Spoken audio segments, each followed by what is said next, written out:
Good evening, love, and good evening, light, and welcome once again to an impromptu light language linguist and oracle lounge. Say that 3 times.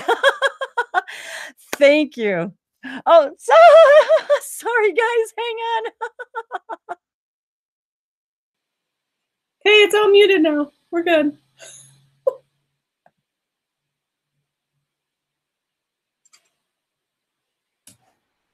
Awesome. Wait a minute. Can I hear you? Yes, I was like, I can't hear. No, I'm bad. I'm sorry about the guys. Okay, so I had the video going. Sorry about that. Hi, everybody. Thanks. Welcome to tonight's full snow moon impromptu gathering with my buddies Alicia and Bree. Thank you guys again for being with us once again, and thanks everybody out there who's been waiting. We've been just gathering our wits about us.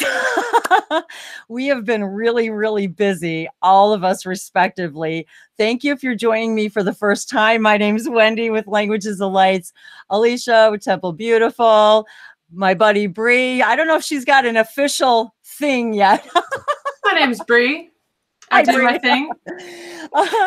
So yes, we've been very, very busy, all of us lately. Alicia with her business, Temple Beautiful, LBCC Historical, where she creates amazing harmonic alchemy in her historical apothecary shop, and me, Wendy, Languages of Lights, bringing to you, with the help of my buddy Bree, I will say, all of you to the Languages of Lights, the infinite, healing, expansive, expressive, universal languages of lights. And one of the things we also love to do is bring all of the messages from spirit through the oracle, as well as light languages. So first of all, I'm going to take a breath. I have been so busy this week, and I wanted to thank all of you who are new to my channel. Wow. Thank you so much. And all of you who've been with me as my two buddies here throughout my journey through these years. Thank all of you too. Recently, I've had my website put up with the help of my dear friend Bree, and I cannot tell you how overwhelmed, emotionally overwhelmed I have been from the response and the outpouring of sessions, videos, pre-recorded audios. It has been an incredible journey for me just in the last few weeks, meeting so many of you, interacting with so many of you, even telepathically. That has been probably the most surprising thing than anything, is the ability that we have to connect with each other. And funny, Bree, today in synchronicity, we were just talking about the symbol connect. The sacred symbol for today and today's date equals number 14. So today's date, 2/18/2019, and is all about connecting. And isn't it funny how the three of us today are once again together connecting in another galactic gathering? And really, we've been trying to coordinate this and it hasn't been working out. And today it just all fell into place with everybody and everything today. So talk about beautiful synchronicity and connected. One of the things I have to say is I've never felt so connected to so many of you, and especially these two ladies right here, telepathically, spiritually, physically. I don't know how to explain it. Honestly, sometimes I don't know how to explain any of this. And there's the big heart. So, and I have to say to all of you who live up here in the Northern Hemisphere, how fitting it is, the snow moon. So for my dear friends, Bree and Alicia, who live in the northern part of the United States, where we're coming from, I'm about 500 miles, about 10 hours south of where they are. And they are just been getting hit with the cold and the snow. And we've had rains upon rains upon rains upon rains, and we are ready for a whole nother slew of rains coming up. So the full moon too is all about water, right, guys? I mean, the moon governs water. So whether it's snow or rain, and the snow moon of February, and all of us are water. So we're all being deeply, deeply affected, not only by this full moon energy, but by all of this that's going on.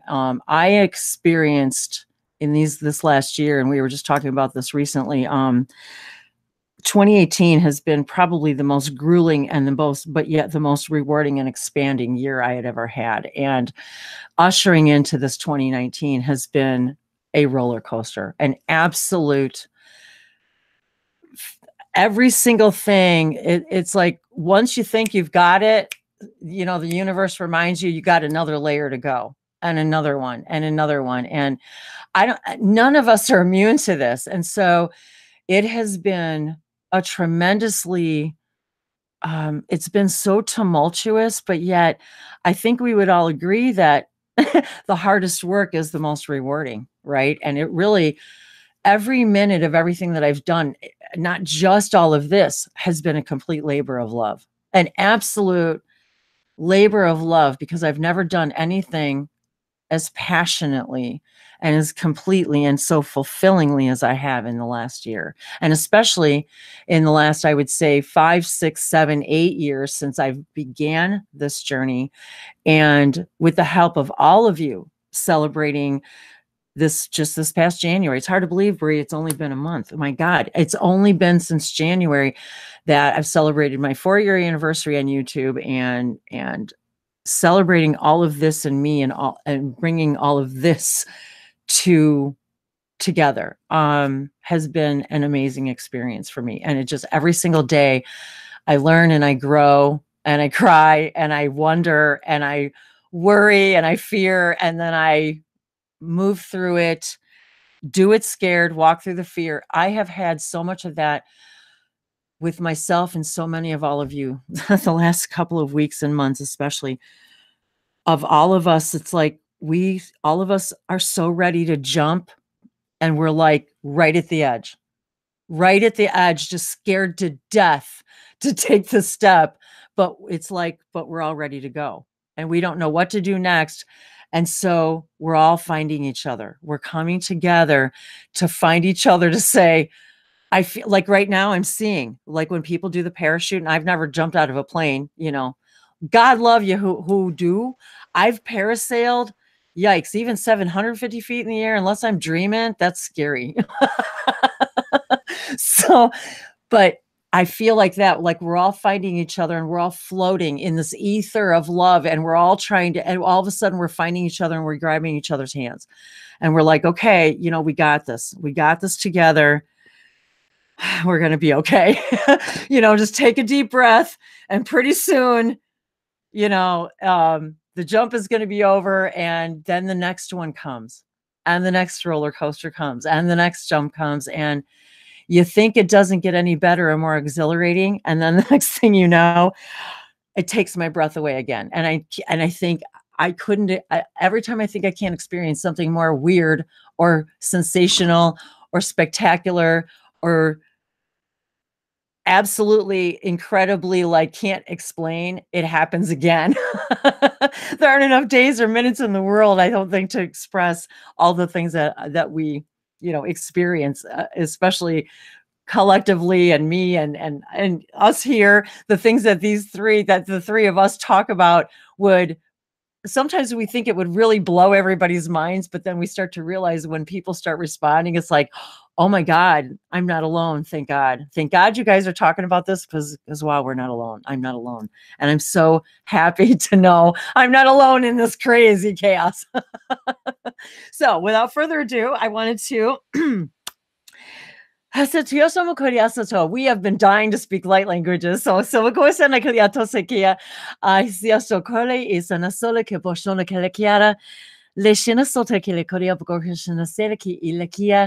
le se sono kore ki shana sora o koshere la hina kolion borio kora kaili sana seri kaleone ki la koya la sena sotai ashana. And I just want to say, in all of that, I'm just so excited to connect tonight. So I'm going to take a drink of water, and I'm going to pause for a second, and I'm going to say hey to Alicia, say hi, and whatever you got to say. Yeah, well, a couple things. I want to start with a little light language blessing. I think that would be good. I also pulled a card while you were talking, and check this out, Wendy. It's always perfect, always. So it's Freya, right? And I thought really ironically, because I'm also wearing a green shirt, but there you are with the phases and the cycles and the moon, and that there's a beginning and an ending, and The illusions And are. there's a very dear sister of ours, the three of us, who have a hybrid daughter named Freya, by the way. Oh, so that's right. I had to throw that out there. That's right. How awesome is that?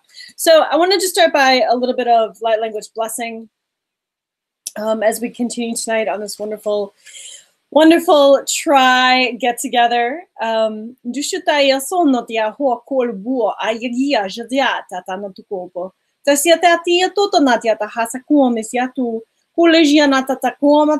Si ishinyatasa. Buluku ayatayana to diatayanata ta shikianata hasa uumu nasya wata natiata lana. Namaste. Nashiata kosiana koreakasana seteshalakora setosana. Thank you. So how's your stuff been lately? Wow. And I talked to Michael this morning just when I needed it. He came right in. I thought of you this morning. I was in my meditation and I was thinking about something, and he just came in with the song, and I can't remember now what the song was. He came right in with the song. Funny. I had another friend text me. She's like, I'm leaving for Florida today, and I was having a really crappy day, but I got my car and there was a Michael Jackson song on, and I thought I needed to tell you. And I was like, cool, thanks. So that's like very simple. And I was talking about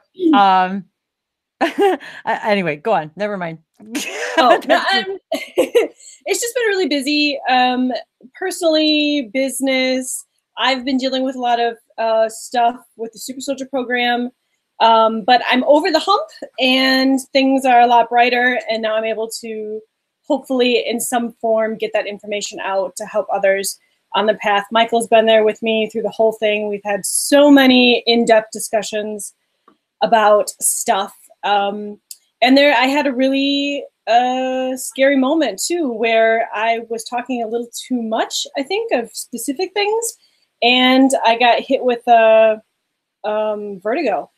And it was pretty rough. So yeah, so just recovering from that, and business is booming and just trying to keep up. And there's so many wonderful things happening. It's a lot to go into. So I'm just going to kind of leave it there, and just happy we could get together. Yeah, sometimes it's we have to let it be literal too. That when I was thinking about that with the vertigo thing, that, you know, all of this really, doesn't this whole thing kind of give us all kind of this interesting experience and sensation, a little bit of vertigo, that we aren't really sure, like our feet are kind of on the ground and kind of not on the ground. And even Bree and I were talking yesterday, and it was like, I felt like I literally said, I need somebody to just pull like the string down from my balloon because I keep feeling like I'm just like keep floating up, and then I got to come. It's like, okay, just, you know. The one thing that I noticed about vertigo, and anybody who suffers from vertigo, I totally feel you, because my grandpa, who's like 92 years old, has vertigo quite often. And I never quite understood just how difficult it was to handle until I had it too. But the interesting thing is, so there I'm sitting because I couldn't lay down, and I was thinking, okay, now brain, figure this out. This is very different from when you're like changing dimensions and vibrations when you're in your normal you. This is a different feeling of dizziness. And so I couldn't stand up and I couldn't walk, but yet like in my head, I'm doing the scientific analysis of like the difference in like the human vertigo feelings versus how I feel when I'm connecting to higher dimensions, and the difference in the dizziness and stuff. So, you know, yeah. I get that. I do. You know, yeah, I wanted to, okay, first of all, two things. First of all, I wanted Bree to say hi, and because I know she's dying to speak languages too. So, and there is a couple of comments in the chat that I'd like to address really quick, because there's a couple synchronicities here. So of course.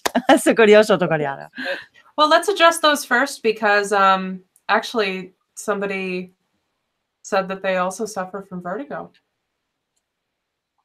And that's on the same, let's see, Carly.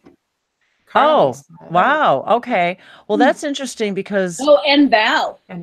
Val and just said vertigo off and on now for me for the past 2 years. oh, wow. Isn't that interesting? I think it's really interesting how the human, like how the human medical condition of your crystals detaching and moving is, you know, that's what they told me. She's like, that's what creates vertigo. And so it's interesting that so many people have experienced it. And then I think about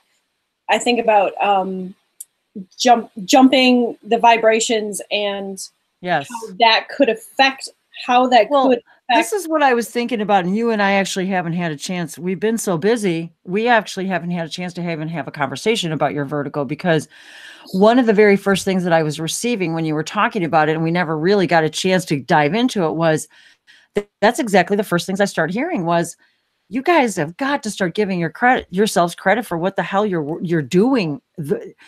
It's like, do you have any idea that now that you're aware of what you're doing, how that affects your whole, now that you're aware that you're traveling through millions of parallel universes and you're creating this and doing that, once you become aware of all of that, it really does become,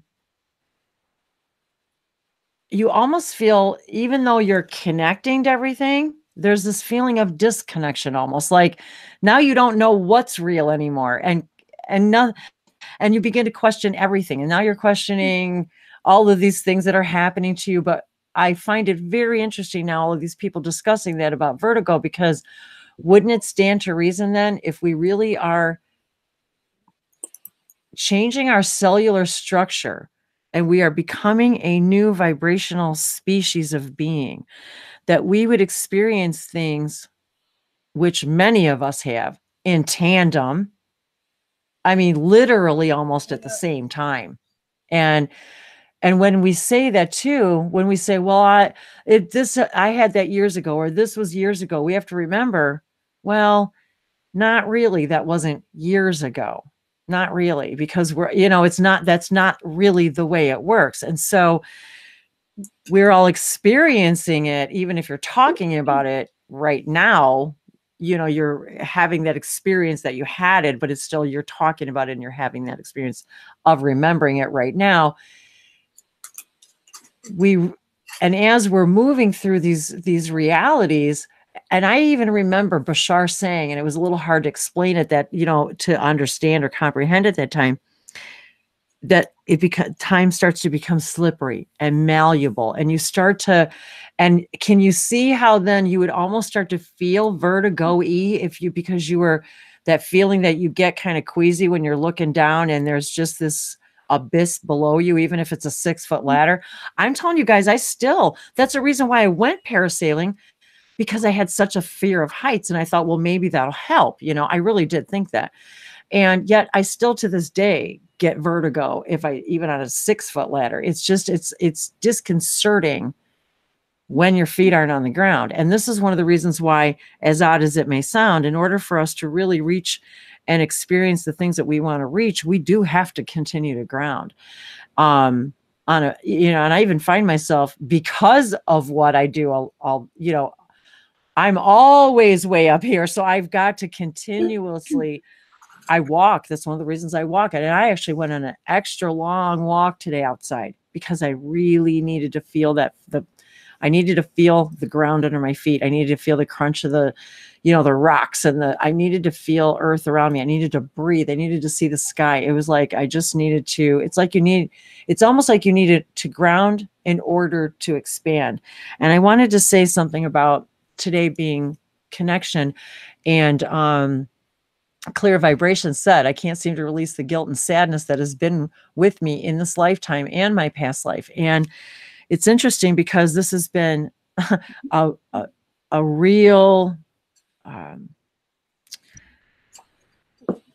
this has been very prevalent with many of us, especially lately. We've been, and there's Bree, and I've been experiencing it. People I know have been experiencing it. It's like, okay, we're learning how to do this. We're learning how to do that. We're learning how to change our vibration. We're learning how to apply light languages. We're learning what all this stuff means. And yet we still can't seem to figure out exactly what it is that's, you know, why can't we still lose this almost inexplicable sense of sadness? It's like, and you know, it's funny because I even came across a video the other day by Abby Normal, and she was talking about this, about that whole idea of just, even when, and actually somebody else, actually Gita Rose was talking about it too, about exactly that. It's like, it's almost like we have been so ingrained to just waiting for the ball to, waiting for the next shoe to drop, waiting for something to be wrong, that even when things are right, we feel this sense of sadness.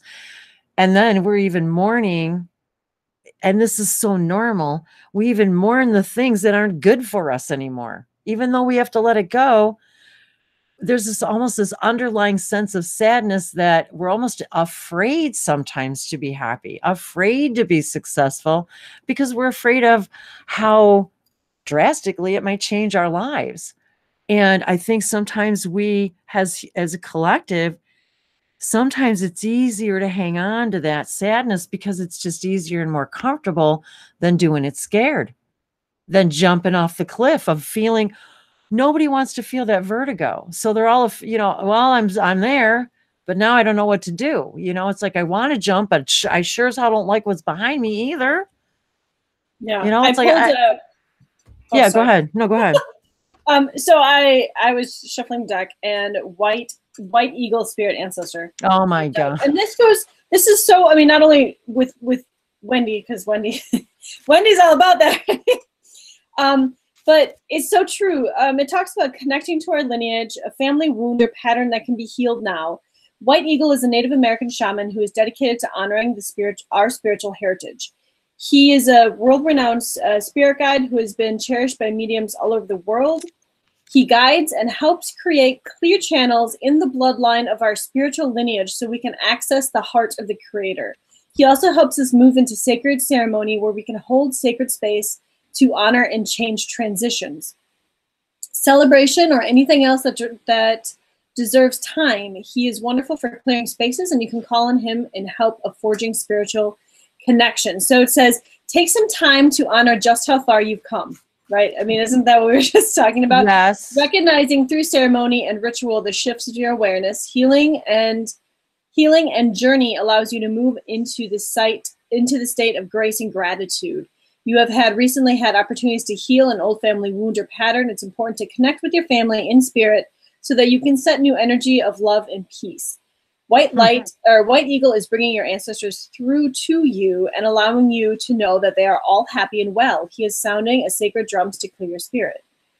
So yeah, I mean, I love that. That's so perfect. And then I was going to say one more thing. We got to get Bree to like talk about what's going on with her. But so a couple things with the vertigo. One thing that it really made me notice was I still get it every day. Like if I bend over too much, or if I'm running around the house, whirling around, you know, like grabbing this, grabbing that, trying to multitask. Well, there you go. I was just going to say, how is it serving you? So yeah, so this is the thing. So it's actually serving me really well because I get that feeling and I know that, wait a minute, you have to stop. Yep, you have to breathe. Slow down. And you have to just sit down for a second. Otherwise, you're gonna enact your vertigo. And so, so it has been really helpful in that sense because now I know when I just am taking on too much. I just had that same conversation with my friend today because she said she broke 2 things, and it was all because she's going here and doing this and doing that, and she's standing there. She says, "I'm not accomplishing anything. I'm moving, but I'm not doing anything." And she broke 2 things. And I told her the story of what happened with Bree. I sent her something and the whole thing was broken.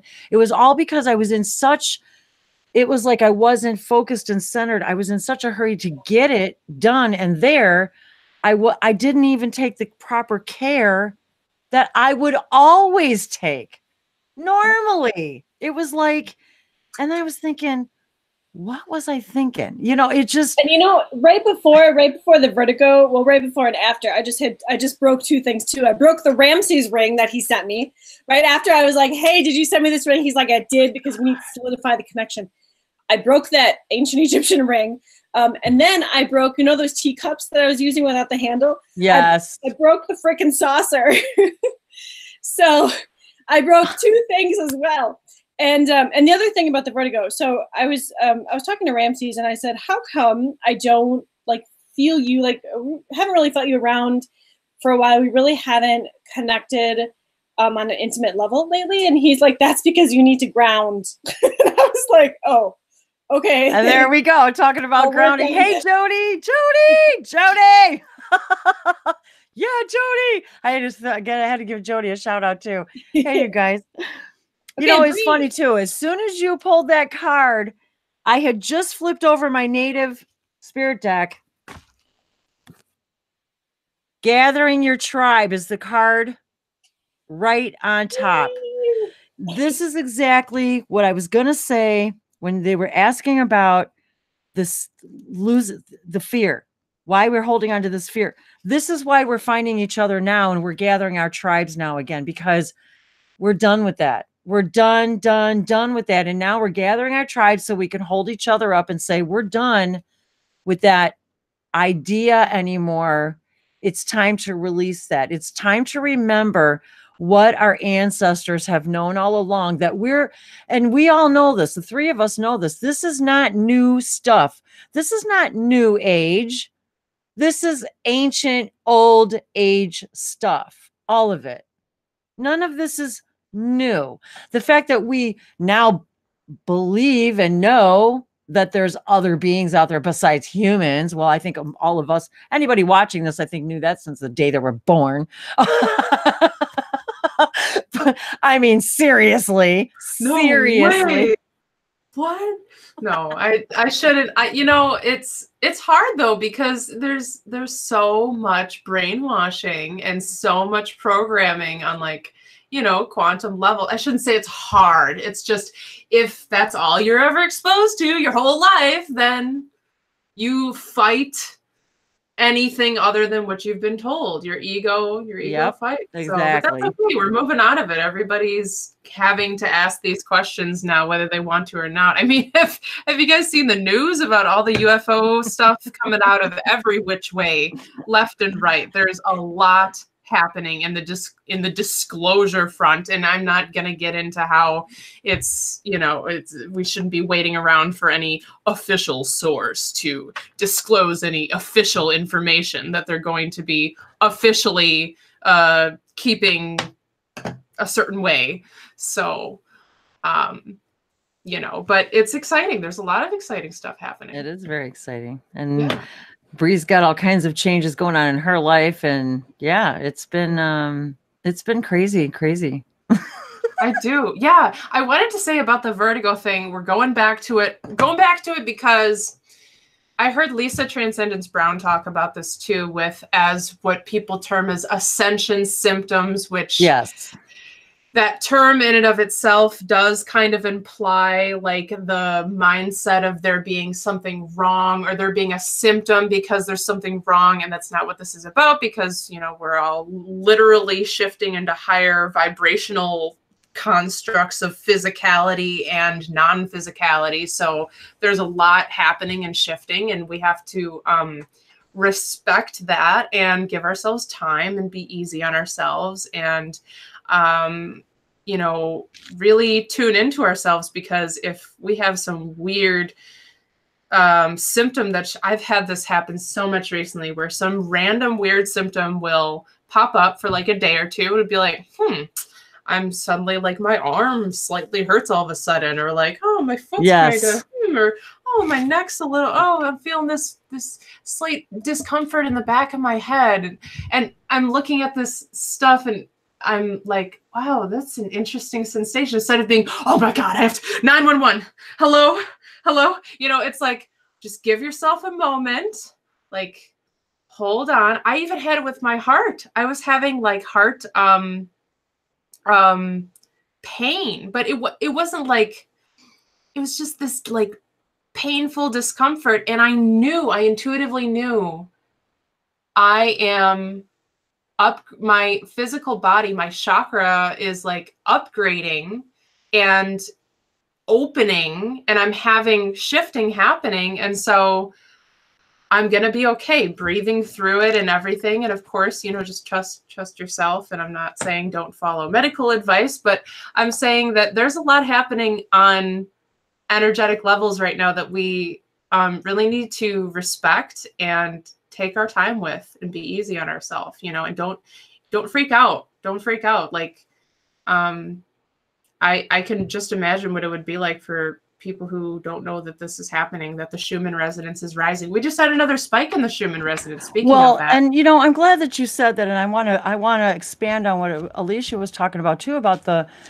crystals, your crystals being misplaced or out of line or whatever. I think realigning is a better way of looking at it than misplaced, if you ask me, because if we are really experiencing, okay, so you've got the Schumann resonance, which obviously as we change, that's raising. And so if what the texts have said, like even those, if any of you read if any of you have read like the Celestine prophecy, where and we all know we are becoming more silicon based crystalline bodies.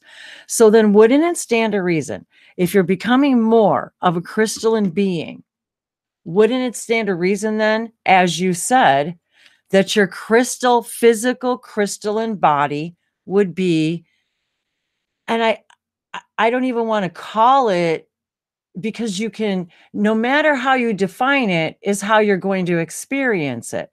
So you can call it uncomfortable, or you can call it that there's something wrong or misplaced. But I actually happen to look at it from my perspective. I would prefer to look at it as I'm actually transforming. And my crystalline body is transforming. And this is just an effect of that happening. And so maybe if we can learn to examine and change our definition about something, obviously we change our perspective, then we can change how we experience it. Yeah, I completely agree. And like I said, for me, good things have come out of it, in the fact that now I am paying more attention to. Well, and maybe that's part of it, right? Aren't we? We're supposed to be slowing down. We're supposed to be told to center, you know, so. The inner temple, devotion the inner temple into the portal of your heart. I don't know. Let's see. I don't know what this card is. This is a new deck. What is it? The light. Work your light. Ooh, I like that one. So let's see what the inner temple says. And we were just talking about white buffalo. Bree and I were talking about the white buffalo. Here it is. I mean, all of this white energy, crystalline, everything we're talking about today is representing, I feel, and the full moon. I mean, because look at the full moon, white. You have to look. I'll show you guys these. All right, so here we can like say that's a circle. It doesn't have to be the moon, but it could be the moon. Well, right? yeah. Here's another circle behind him, which. Yep, that's right. Okay, and here's the moon, and here's the another circle. So now we have. Look at! Isn't that a full moon behind Freya? Yes. What? Yes, that was the first card that came out. And the crow. Oh my God, I've been talking to the crows the last couple of mornings. I'm feeling that. You know, that shamanic, like, you guys are connecting to the earth and the spirit world, and you're experiencing the effects of that, and you don't know what to think. This kind of sort of answers someone's question in the chat. Like, it's a broad answer, but it's a really good place to start. So the question in the chat was, I would like to have more direct verbal contact with my guides. Can you give me any advice on this? So this card says, tune into the portal of your heart. You are being called to be a devoted student and tune into your heart, to incorporate true devotion into your life. You could be being called to develop a regular meditation, journaling, channeling practice, or to show up within your own soul's rhythm, to develop a daily practice where you lift up your well and spend your time with your soul. All of the answers to your questions that you seek are waiting for you in the portal of your heart. You cannot hear them unless you carve out time each day to listen. Your soul is yearning for a deeper relationship with you. And so the more time you spend with it and show up to it, the more clearly it will guide you. We are here to grow as souls. Earth is one big playground for the soul to learn. You are being called to go deeper into your soul's growth or to increase your devotion by being a student of lineage or a spiritual teacher. There we have the lineage again. If you have recently been committed students, then you are being committed to your devotion. Your guides want you to know how proud of you they are. And again, the whole taking time to say, look how far I've come has come up again. And to, let's see, may your life be one big moving prayer. I think it pretty much talks about everything we've talked about. But that's one thing for me, and maybe this is something we can all go over. Like for me, I really sit every night before bed. I light candles and I just sit and I meditate and I write in my journals, and that's my time to talk to Michael and Ramses. And sometimes, you know, like they pop in throughout the day, mostly Michael, not really Ramses, but I have to sit and I have to, like Michael said the one time I said, I was crying and I was having one of those days, Wendy, I was like having this emotional breakdown and I was crying and I had, this is before I broke the Ramses ring, right?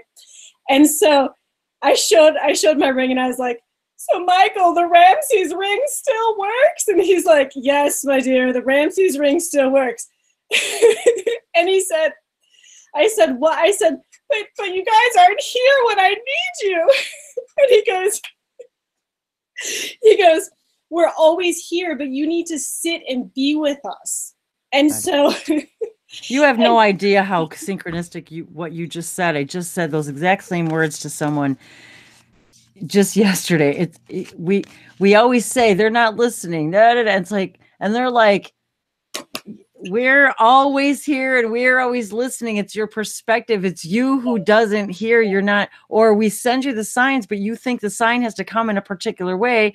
And then you judge how it's supposed to come. And then when it comes, it just passes you right by because you don't even pay any attention to it. You know, I think the first thing is like learning how your guides are speaking to you, because before my guides were, before I could audience, yes, before I could hear them. Yes. I still can't hear them all the time. It's always the signs. It's always the class. Yes. It's always the music. It's always. It's a song. You know, it's a number. It's the oracle card that you just happen to turn over. It's it's those are the things that if we would start to understand that if we don't pay attention to the subtle messages, we can't see the big ones. It's like you know what I mean? It's like if they're like, well, you're not even paying attention to what we are sending you. And then so every time we do start to pay attention, and creating the space is imperative. And I just had this conversation today with my friend about that, because that's something I do every single morning as soon as I wake up. I keep it dark in the house as soon as I get up.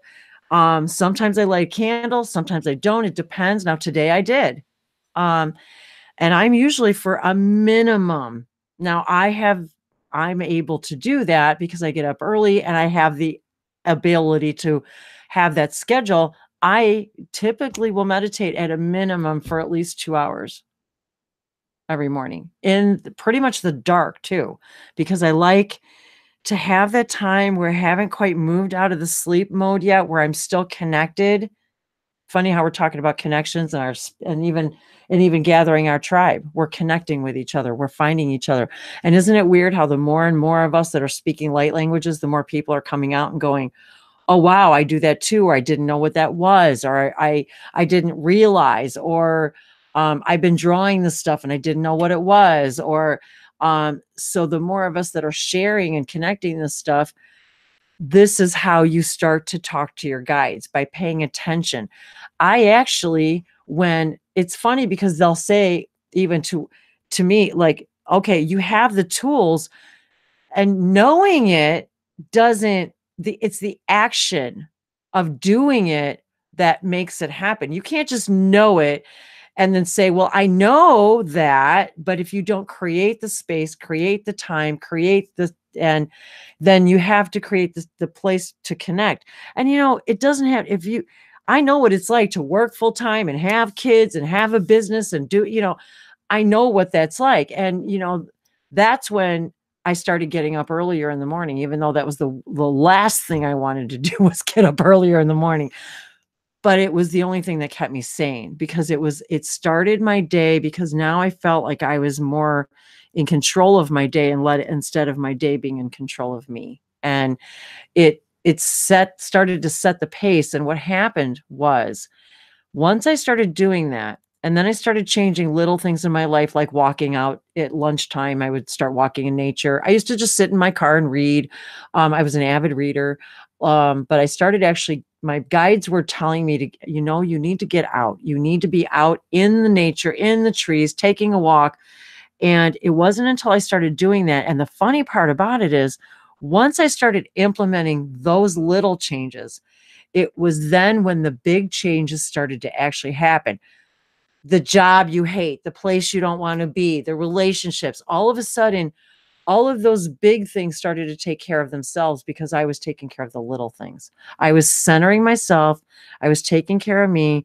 I was taking the time to tell my guides, you're important to me. You're important enough for me to give you 5 minutes. And sometimes that's all I had. And sometimes it was, if I don't go in the bathroom right now and go cry, and I'm going to not make it through the day. And this was long before finding this and light languages and channeling. It was long before any of that. That's how I ended up being able to start developing all of my clairs, was because I started asking for more. How do I do that? How do I connect? And then I would find things like YouTube channels, books, people that I would run into that would say, oh, have you ever, that's how I ended up reading The Secret. It was just, all of these things started it was like seeds were being planted. And each of us, if you're watching this, everybody knows how I feel about this. If you're here tonight and you're watching this, you can't be the vibration of something. You can't experience something you're not already the vibration of. So if you're not already a part of all of this, and I can guarantee you that all of us, talk about gathering our tribe, all of us are already congregating on another level. We already know that. As soon as I meet these guys, I know right away, oh my God, we've been doing this for a while on another level. And now we're just bringing it down to earth, and we're acting it all out. We're acting out the play. And it's very interesting how we have to it's just like the rest of us. The rest of our bodies, if you don't take the time, it's like, well, I know I should do this, and I know I should do that, and I know I should, but if you don't do it, it doesn't happen. And so we have to, everything's a permission slip. Everything is a permission slip to our guides to say, okay, I'm ready for more, because they're not going to give you any more. It's just like the proverbial, I'm not going to give you more of something if you're not going to do something with what you have already got. Why would I do that? So our higher self, and plus two, we're only going to get what we can handle at a particular time, even if it feels insurmountable. It's because we're growing and stretching like that womb, because we're giving birth to something new. And so we don't have to experience it as uncomfortable, but we also have to take things literally, even like with the vertigo, that appreciate, like the card said, appreciate what you've been going through. You guys are changing an entire human species. You know how challenging and what the growing pains that are involved in that. They're like, you guys don't even know how awesome you are. You're so awesome. And that's what all of us want to do, is go out and tell all you guys how awesome you are. I know. It's so true. And we were talking about just giving yourself time, patting yourself on the back, connecting with your teams and your guides, and meditating. And that's what the three of us did. Like I could still be working in the Apothecary lab. You like quit things, Bree quit things just to do this, but this is our time to be together. And so we're taking time for ourselves, for the benefit of ourselves, and hopefully I'm glad you mentioned gather. that, because that's exactly right. This was our intention tonight to do this. We're said, you know what? This is part of our soul growth, that this is part of our spiritual growth, is just to be able to do this and be relaxed and speak languages and just, say what comes next, and not worry about what the world thinks of us. It's just this is who we are, expressing ourselves. And if you guys are here, well, that's because you're part of the tribe. It's that we're family, and you just found your family, and we're reuniting again. Now, so see here we go na koya para kisa so go show the koreato riapa kosana tela koreashana se no toni amakora keshin sino korea basala so minamayato kora palia shano so many anda il korea para kosana shalaki kia e no mala il bona kela kosamoro koshana kela ki itasha na sela ni mana ki akira koshana teleka sono toria shana kora kashela ki. Oh, come on, Bree. I know it's bubbling. I know. I was going to say, Bree, do you want to? Kia tauro toto shanato toto hoisi. Yara oto siono toto ar at asiniki si soto toto ehea. Hantahara at aus okoe shinitis hio tohoa. Haur anan no hu sehia. No sea. I would like to offer my recent revelations pertaining to the same question that you had read from No. I'm assuming you pronounce it no, but it's a crossed out no. So does that mean yes? I was thinking anyway, in terms of like more direct or verbal contact with your guides, okay, I can't say that I am like a source to be really consulting for this yet, because I am really just beginning to really understand my own intuition and my guidance and the messages that I do receive, and all of the stuff that I've been discounting and taking for granted and telling myself that I wasn't receiving and that all these other people can do it, but I can't, type of thing. Which, blocks yourself if you say, oh, well, yeah, they have those abilities. They are psychic. They are intuitive. Those other people can, but I can't. Well, then you're literally shutting down your openness to receive that information. So over time, it's like, okay, well, maybe I can. If you're not ready to say, yeah, of course I do. Everybody does. Then you can at least say, maybe what if I could? What if I did receive messages and I didn't know it? So for me, it's been really soft. It's like thoughts that I think are my own thoughts. They feel so natural and normal, and like, yeah, I'm obviously thinking this right now.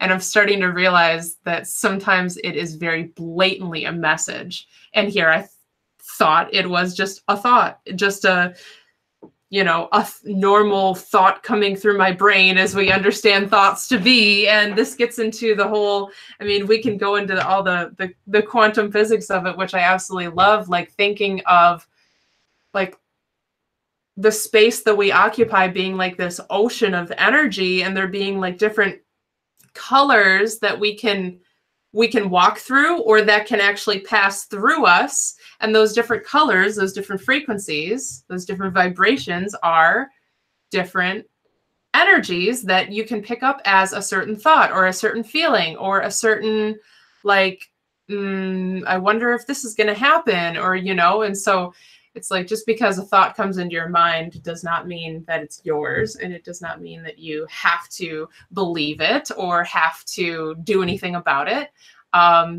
It's a visitor. You can kind of tell sometimes, like I can start to tell when it's not my thought that I'm thinking, it's something I'm receiving. I was sitting here yesterday getting ready, and I had my bag of cards on this side over here, sitting on the floor. And all of a sudden I get this, and it's not, it's like, okay, do I call it a voice? Do I call it, I'm not exactly sure. Like, and I hear, or I get this instinct, but I heard the words, move your bag of all of your oracle cards so you don't spill your water inside the bag and ruin them all. Well, now see, sometimes you could ignore that, right? So, but because of how I feel about my oracle cards, I was like, I'm not even for a second going to question it. And I picked up my bag and I moved it to this side and I started to get ready, turned on my computer, was having some issues, got up, walked back over here, bam, went the water. Right, I swear to you, right down exactly in the spot my oracle card bag had just been. And I'm telling you guys, this wasn't a matter of 2 minutes. Yeah, I've had that happen recently. It was so blatant. And I thought, these are the things, you guys, we can't ignore. We're all capable of it, but if you don't acknowledge it, it's going to be like, well, why? You know what I mean? You're not seeing it. And it's not that, and it's not even that, oh, we're not going to give you any more because you're just not seeing it because you're not in the vibration, because you're thinking, oh, it's got to be this way, or I'm thinking in the lack vibration, or it's got to come this way. Well, this reminds me of what you were both talking about earlier with the vertigo, literally giving you a chance to slow yourself down and be like, wait, hold on a second. I don't have to spin at 1,000,000 miles an hour. I don't have to go, you can do one thing at a time. And actually that gets into intentional time travel, right? Because our breath, our energy, our consciousness is actually what is in that governs our perception of time. And because we have control of our breath, of our presence in the moment, and our vibration, we are actually in direct, I don't know what to call it. Like we are able to change our perception of time. And I've done this even driving before. Wendy and I did it just naturally driving together in a car on a road trip and being like, how are we already here? It feels like we've been in the car for 3 hours and it's been 9 hours. But what I mean is, like, if you intentionally slow down and you do deep breathing and you value each and every speck of each moment, you can actually stretch time out and get a lot more done in a short period of time, because you're being present instead of the rushing. And that, because if you're like what you were saying, Wendy, I had that happen recently where I was rushing, I was doing something, I was feeling so overwhelmed with all these things I had to do, and oh gosh, and I have to do this today, and I can't forget to call this person, I can't forget to do this. And I got the message, like, you have to move. If you don't, or it was just a very quick message, like, move the cup on the counter. I can't remember exactly what it was, but move it to a safer place. Now, my ego, oh my God, but I have all this stuff I have to do. And that's the last thing I can take time to do right now is take this and put it over here. This is my very smart way of keeping flying cat hair out of my cup. That's a great idea. Yeah. Not the most convenient. I'm working out a better system, but this is what I'm doing right now. It works. Anyway, it works. So, I was like, wait a minute. Now I'm really starting to take this stuff seriously. These messages, these random, why don't you put that over there? That might be better to be over there. And it's like, we question it because it sounds like, why would I do that? That doesn't make any sense. And if you follow through, man, your stuff is not going to get ruined. Exactly. These nice little, and how many times nudges. Oh my God, that happened with the ring too. You wrote that, Alicia. I did. I broke it. So because that was my moment, right? I was like, I remember that too. I was meditating. I was like, this is going to be great. I really feel Ramsey's presence. I'm going to get a really awesome letter tonight. And so, but then I was like, God, it's hot here. It's really, really hot in here. We have a snowstorm. It's below zero, but it's really, really hot in here. I got to open a window. So I go over to the window. The windows are frozen shut. This voice inside my head, not Ramsey's, but probably my own voice, right? Yeah. was like, girl, take that ring off. It's an ancient Egyptian ring. You're going to bust it, right? So, but no, I didn't. I broke it. I tried to open the window, which was frozen. Bam. There the ring was in 3 pieces on the floor. So, but just before that, like a couple days before that, I had this serious conversation. I was like, I love you, buddy, but you got to get me something that's not going to like fall apart the moment I touch it, right? So oddly enough, like I had found this other ring, and I knew it. I just knew it. He's like, if that's the one you want, that's the one you're going to get. So it's already within like a couple days of breaking the other ring, I had a new ring at the house already. And I knew it was totally him. So he was listening. Manifest. So this all goes with exactly what you guys are talking about. The mystical power of 7. So this is Bree's favorite number. This is a good number. So this is the Mayan Oracle. Wendy, Bree, I don't know if you have this, and Wendy and I have this. I have it, yeah. Okay. So this is 5, and there's 2 dots, 1 and 1. So 5 and 2 is 7. And so it talks about mystical alignment, self-acceptance, technician of the sacred direct connection with source, and emptiness. And this is everything we're talking about. Yeah, so 7 is the ray of the mystical power, the foundation of the individual self freed within the 2 points of polarity. Your soul calls forth for your ability to decode the hidden mysteries. Claim your mystical wisdom by acknowledging your personal relationship with source. Catalyze the mystical force of your 7 chakras to propel you to the region of divine illumination within. The consciousness of 7 puts theory to the test, asking for practical applications of your mystical power. As a technician of the sacred, you integrate the polarity of worlds into operant foundations. You wear the 7-pointed star symbol, which is a symbol of master artesian.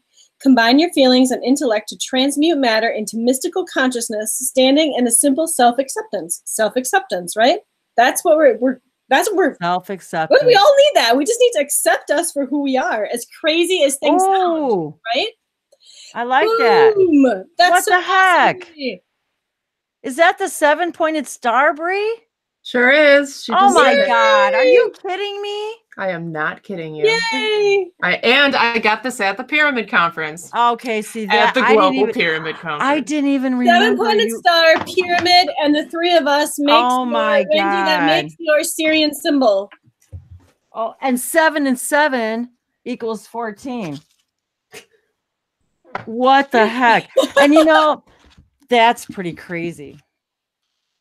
Oh my gosh, it talks about the 7 steps of the pyramid, the 7 stages of consciousness conjoined. Open your lotus to the world. Everybody, open your lotus. Open your lotus to the world. And you know, open it up. I pull up this is the Sacred Traveler deck from Denise Lynn, and I've shuffled, and the great adventure, you guys. Take a risk, venture forward.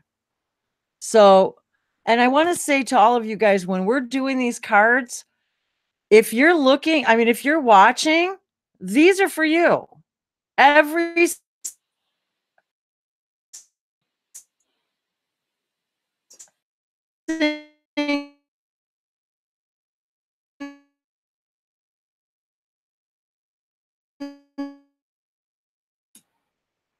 Did we lose her? Oh. She's back, I think.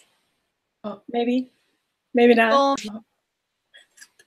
Oh. You know, the number 7 blew your connection, Wendy. The number 7 just went. The energy of 7 and 3 and pyramids and the great adventure, venturing forward, taking risks. So it's just like we were saying before about standing on, you know, the precipice and being afraid to jump off. It's take a risk and venture forward. We're all jumping off the same plane. Oh my gosh, I have something to say, which is really, really important. Go ahead. Popped in there. Okay, I've been thinking about this all day today, and I think this is why, the accumulation of my days of thought. Okay, so all day I've been thinking about Michael telling me this numerous times. He kept saying, people, you have to remember, people like, and I think I've said this before, people like the guy from Queen, who, what was his name? The guy from Queen, I can't think of his name at the moment. And Freddie Mercury. Thank you, Freddie Mercury, and Michael Jackson, and David Bowie, and all those people. These are the people that weren't afraid to stand in their light. They took that step forward. People at the time, not everybody accepted them because it was so new, but now it's like completely classic. So standing in their power and accepting who they are, and they're really good examples of that. There's so many wonderful they're excellent examples of that. Yeah. You know, that's funny. Yesterday, you guys and somebody, a couple, and for any of you guys who are new to my channel, I wanted to say hi.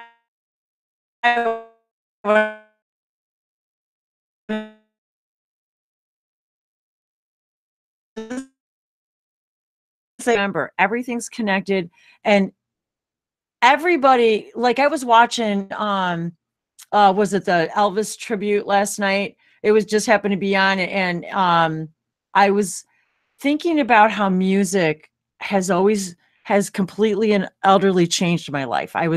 From the time I was little, it kept me sane. It kept me centered in a world that didn't make any sense. And my family was really dysfunctional, and it was really hard. It was just hard, you know, but music, and especially when I joined the choir, it was like I found that unity, that harmony that I was looking for, that was missing. And by virtue of the fact that all of our soul families and oversouls are all connected, so many of us, me, Bree, Alicia, how many of us are connected to the same soul families and the same family of teachers? Now, it would also stand to reason that all of these other people who are artists and you know, actors and musicians and are painters, and it doesn't matter. Of course, at some point, our threads have crossed, whether it's another parallel reality.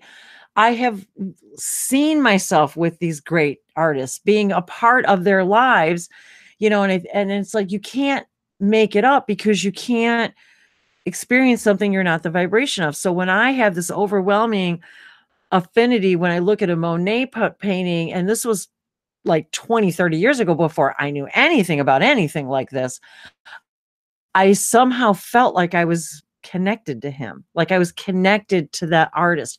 And then I was the same thing with me and Michael Jackson. And then when I found out that Alicia was so connected to him, I was like, it made my connection seem a lot more normal. You know what I mean? And then, so of course we can talk to these people who have made their transitions, because they're part of our soul family. And, you know, yesterday I had, and this is someone who I've been connected to, oddly, ever since he was a young actor. And I really fell in love with him many years ago, John Ritter. And he was another one who, when he made his transition, I was like, I was shocked. I was heartbroken. And it was because he was so young and it was so sudden. And yet he's been in my consciousness lately, you know, and every now and then it's Robin Williams, or every now and then. And so Princess Diana, oh my God. Sometimes it's so, the emotion is so overwhelming sometimes. And you think, oh my God, how can this be real? Like, you know, am I really talking to Princess Di? But of course, because we're the same vibration. She was the vibration of unconditional love. So are we. So why wouldn't we connect to any other individual who, as you said, we're moving through all of these colors. Colors are look at the scale of the note, you know, the scale of music, and think of colors, think of densities, think of vibration, think of dimensions that way. We're just moving up and down the scale all the time, all the time. This part of the scale isn't bad or any worse than this part of the scale. It's how you hear the song, how you play the song, how you perceive the song. Haven't you ever heard a song that you hated, and then finally it so grew on you and you couldn't stand it anymore? You loved it. It happens with movies. That The Greatest Showman. I was like, this is going to be the stupidest thing ever. And I'm really a huge fan of Broadway musicals, Broadway musical movies, the old-fashioned ones with like Fred Astaire and And all of a sudden, I saw an interview on TV, and I was like, holy crap! Like, I was so wrong. This is so amazing. And then this is so cool. I thought the same thing about that movie. I really want to see it. And then I know Alicia's like, oh my God, Wendy, you got to go see it. Oh yeah. It's so good. It's so good. It was so amazing. And there's such a good song. I sent it to you, Wendy, but it talks about standing your ground and being yourself. And it's okay to have other people not accept you, because as long as you are you are going to change the world. You don't change the world by following all the other little ants in the anthill. You change the world by coming up with a different idea, or coming up with a different way of doing things, or a different way of seeing things. Those are the people that change the world.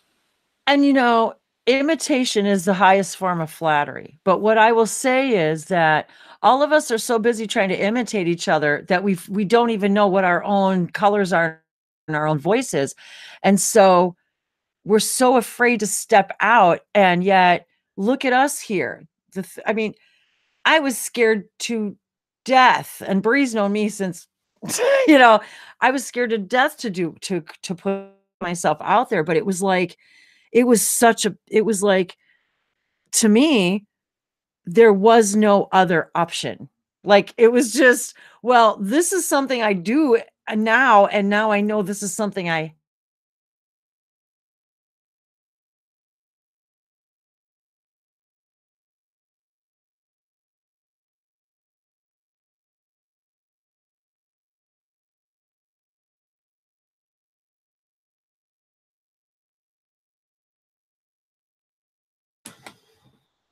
Oh, sweet Wendy's internet. Sweet internet. Taking that leap of faith. There are, a matter of fact, for all of us, and this is something I want all of us to remember from that multidimensional point of view. You have already made all those choices. All of those parallel realities already exist. There's the one where you didn't do this, and you didn't take the job, and you didn't marry this person, and you didn't do this, and you didn't do that. And then there's the ones that you did, and there's the ones that you did something completely different that you haven't ever even thought about. And then there's all of the other billions of possibilities in between. It's just, which one are you focused on right now? This one. This one. That's a koya. Misato ya eno koya pakiana kia sa topa koshana tori ke sa masora shano korakia leshana korianta di kombo kia sanitaria. Nisato some, we're being invited to koasamo tradition korea to expand what we ever thought was possible for ourselves, about ourselves, and about that somebody else is driving your train. No. You are the conductor. If we could really see ourselves, we would see ourselves like they've showed me. My guides have showed me. You guys are the writer of the play. You're the set designer. You're the director. You're the producer. You're the actor. You're every actor in your play. You are doing every line. You are the whole play. You're designing it. It's your blueprint. Yours. This is just the stuff I see. And this is why we have to take the time to listen. Everyone says it. How do I meditate? How do I meditate? Close your eyes and just breathe. And every time you start to think about something, say, okay, that's cool. That's a good thought. I can think about that thought later. Now I'm just going to come back. And all of a sudden you start to realize the thoughts that the things that are coming through now are no longer your thoughts. They're not your thinking mind's thoughts. They're your higher mind's thoughts. They're the aha moments. They're oh, this is how I can do this job easier. Sometimes even the simplest things will come to me, like how to cook something differently, how to clean something differently, how to do something differently. Wasn't that what Bashar said all the time? When you guys start taking the time to be present and stretching out, just like Bree said, stretching out the moments. Once you guys start to do that, you start to understand you can do more with less. You can do more things in less time, because you start to understand the things that you're guided to do and you're passionate about doing are the things you're supposed to be doing. And anything else that didn't get done doesn't need to get done. And on all those days when we're all crazy, like even today, I had that same kind of day. Like, what do I do first? I got to do this. And all of a sudden I heard, just center, just ground, and the day will unfold. It will all lay itself out the way it needs to. And it was the weirdest thing, because I, honest to God, did not think we were going to be able to do this tonight. And every single thing played out exactly the way it was supposed to. Alicia got free, Bree got free, I got free, and it all happened. It's all about frequency. And like Alicia said, we could all be doing something different, because that parallel reality exists too, where the three of us didn't get together. We all made a different decision. So that doesn't make it the wrong decision, just a different decision. Not as fun. Yeah. Not as fun. Fun. And you know, and that's what I said. That's what I even said. I said, you know what? I need to go have some fun. And it's, I love everything I do, but you know what I mean? It's a different vibration. You know, just like a train where the tracks change, and so the train gets on a different path.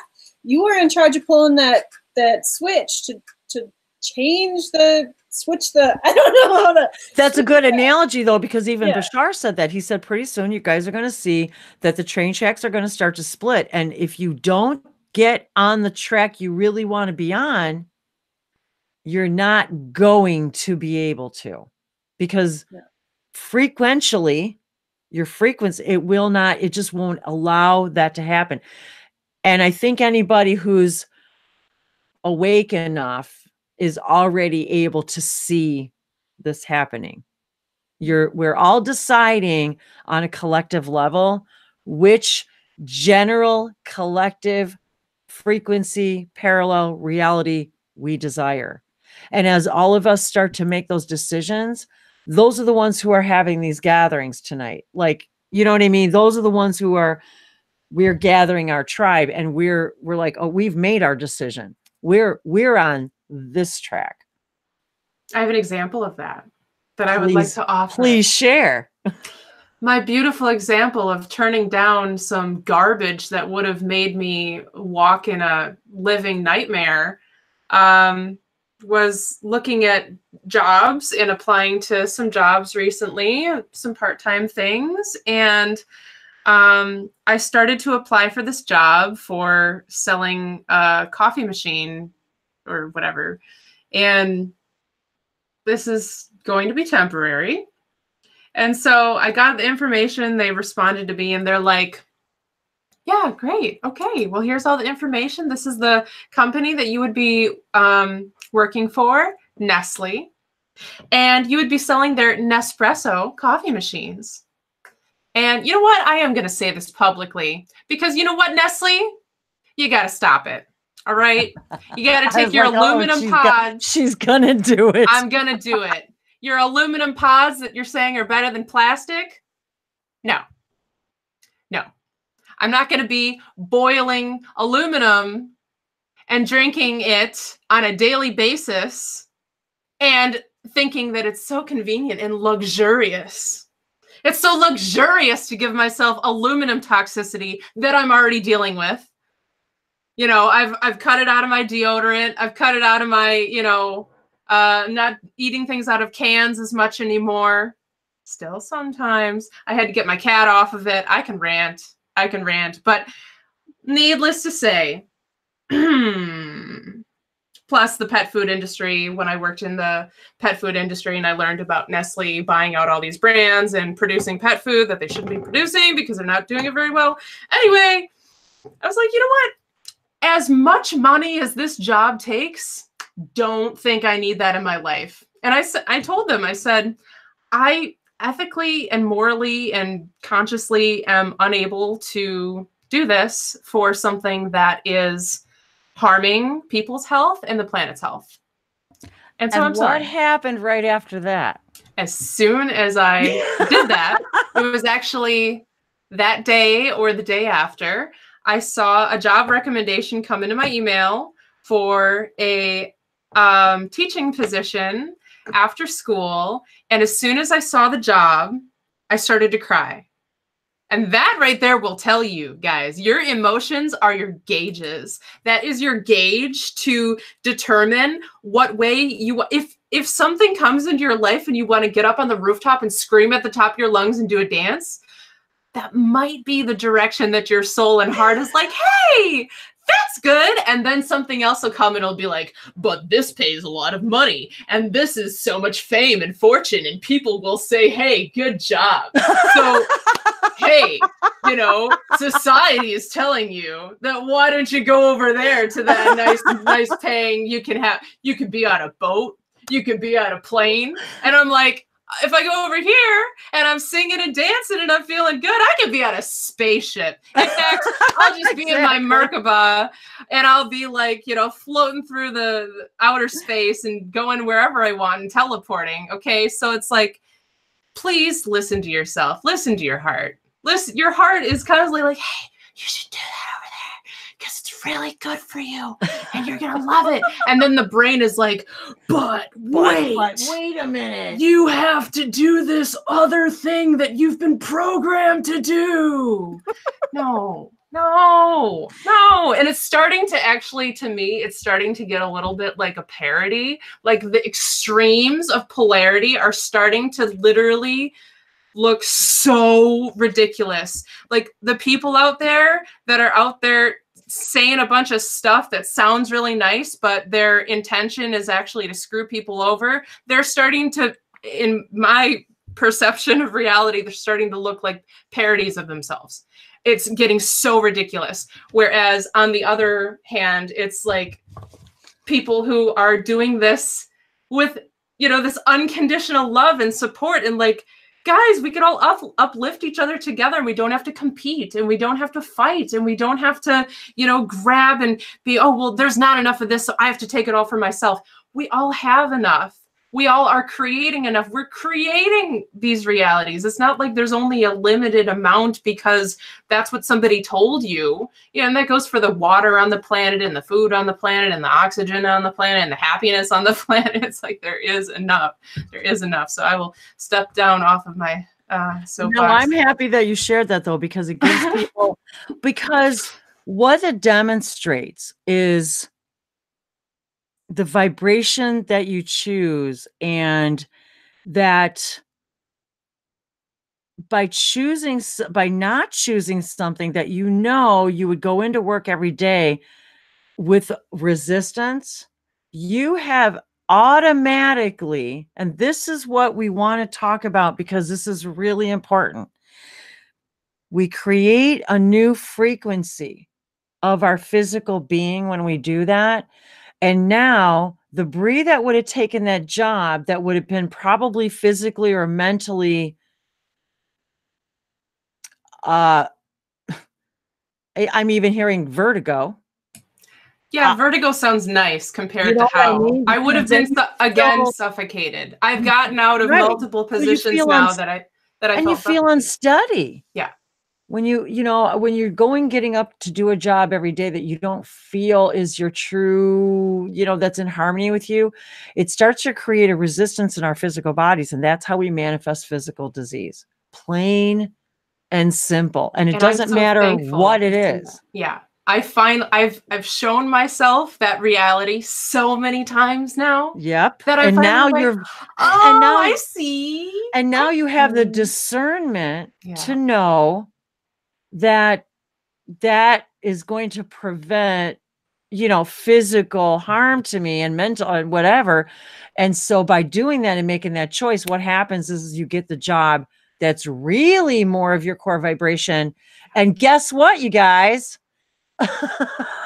Yeah, it pays more. It pays well. I have an interview set up. I know I'm going to get the job. And I've been, now trust me, I've been frustrated. I'm not going to lie. I've been frustrated looking for what was right for me, because here I'm sitting here and I'm like, oh my God, I feel like I need to be out, like shoveling snow for a living if I have to, because of just situations I won't get into. But, you know, I felt like I just needed to be patient, and it was going to show up instead of me out there, you know, looking and searching and hunting and calling people and going. Right. I only did a bit. I had to do a bit because we have to get things in motion, you know, so you have to take some actions, but you don't have to obsess. You don't have to put yourself everywhere, or, you know, it's like, you will be guided. You will be, and as long as you trust that you will be guided, then you really will be guided, because then you're not in resistance. And you know what's so weird, you guys? We're talking tonight about, you know, going within. And so what do I do? The solitude card, again, showing us we can't hear the thoughts of our guides when we're spending too much time listening to our mind and listening to everybody else and listening to all this other stuff.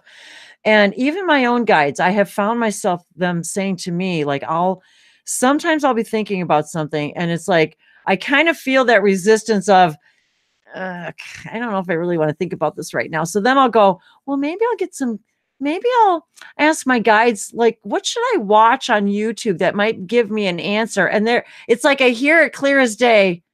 The only person that you need to be consulting right now is you. They're like, if you think, and it's like, and then they say, there's nothing wrong with finding the answer through someone else, because they're always a mirror. But what we are trying to tell you is, you already have the information, the answer within you. You're just too goddamn scared to listen to it, because you're either afraid that it's gonna be true and it's not true, or you're afraid that you might succeed at something and your life is going to change. And that's too scary. So the easier thing to do is do nothing. And the funny part about it is, then the next card is unknown territory. You are exactly where you need to be. So you were exactly where you needed to be, even though you felt you weren't where you needed to be, because, oh my God, I got to do this. I got to do that. I got to get this job. But when you realize, oh, wait a minute, I'm exactly where I need to be, and turning down that job led to the ultimate job. Wait, evolution. Oh my God, look at that, led to the ultimate evolution. Zeta Reticuli, future. Yeah, and it's even the future, right? Zeta. So, okay. Oh my God. So these are complicated cards, but let me explain this. So this is a galactic heritage deck. So it talks a little bit about the history of our galactic community, which it's very complicated. So they tried to, like, give us the easiest. Wow. I like that deck already. I've not seen this one. So, oh God, this is an amazing deck. That's if anybody awesome. is interested in our galactic neighbors, I might have to buy that one. This is the perfect way to do it. So, okay. So future means that this has yet to happen, or has happened in the future. It's not happening right now, not in our present or our parallel. It's in the future. Okay. Zeta Reticuli, that is a specific galactic group, and those are the ones we actually helped. We saved their community. We saved their not community, but we saved them. We saved their race from expiring. They were almost gone, but the humans saved them with their DNA. Okay.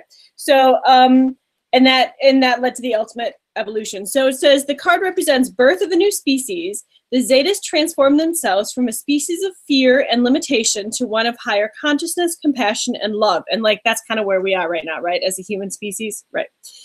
It was not an easy road, but an immensely fulfilling one. Because of this, they now assist countless other species in their evolution. This card represents your personal evolution. You have the capability to make dramatic changes in who you are by, quote, walking through the fire. Confronting rather than avoiding your fears, asking for help, and trusting the process. Your galactic family is with you, and you are not alone. I love it. You are not alone. Perfect. Connecting. Oh, yeah. It's song, too. I didn't even think about that. Oh, my gosh. Michael's song, too. Thank you for that. That's really cool. Yeah, it's actually synchronistic, because I was just talking about Zetas earlier today. And Bree and I were talking about Grays yesterday. Yeah. And our our dear friend Jacqueline Smith was showing me a drawing that she made of Zeta earlier today. So what? Whoa. Oh my When God. you were talking, this is the card that flipped out. Oh my. So another Zeta card flipped out. And so this is 82, which is 10. And then I thought I was kind of, we have 100, 10 and 100. Okay. Okay. So I want to say to you guys right now that this is the kind of thing, and it's so subtle, but this is how it comes in. Now we've got 2 Zeta cards here. And so, and the fact that, and the fact that Bree and I were talking about this yesterday, and now because of what I'm feeling right now, and this is how this happens, you guys. So sometimes I'll hear something, sometimes I'll get words, sometimes I get an image, a vision, sometimes I'll get a thought. Right now I'm getting something where I feel it all in here, because what I'm feeling is them. Yes, here, I feel so much love right now, and they are so within their abilities, they're saying to me, within their emotional capabilities, that thankfully you meaning you guys, the humans race, that thankfully because of your DNA, we are able to just begin to feel again. That we can start having this connection with you again, this heart connection that we weren't able to have before. And now they're actually showing me how grateful that they are, and how they're right here, and how grateful that they are to us that we have done this for them. And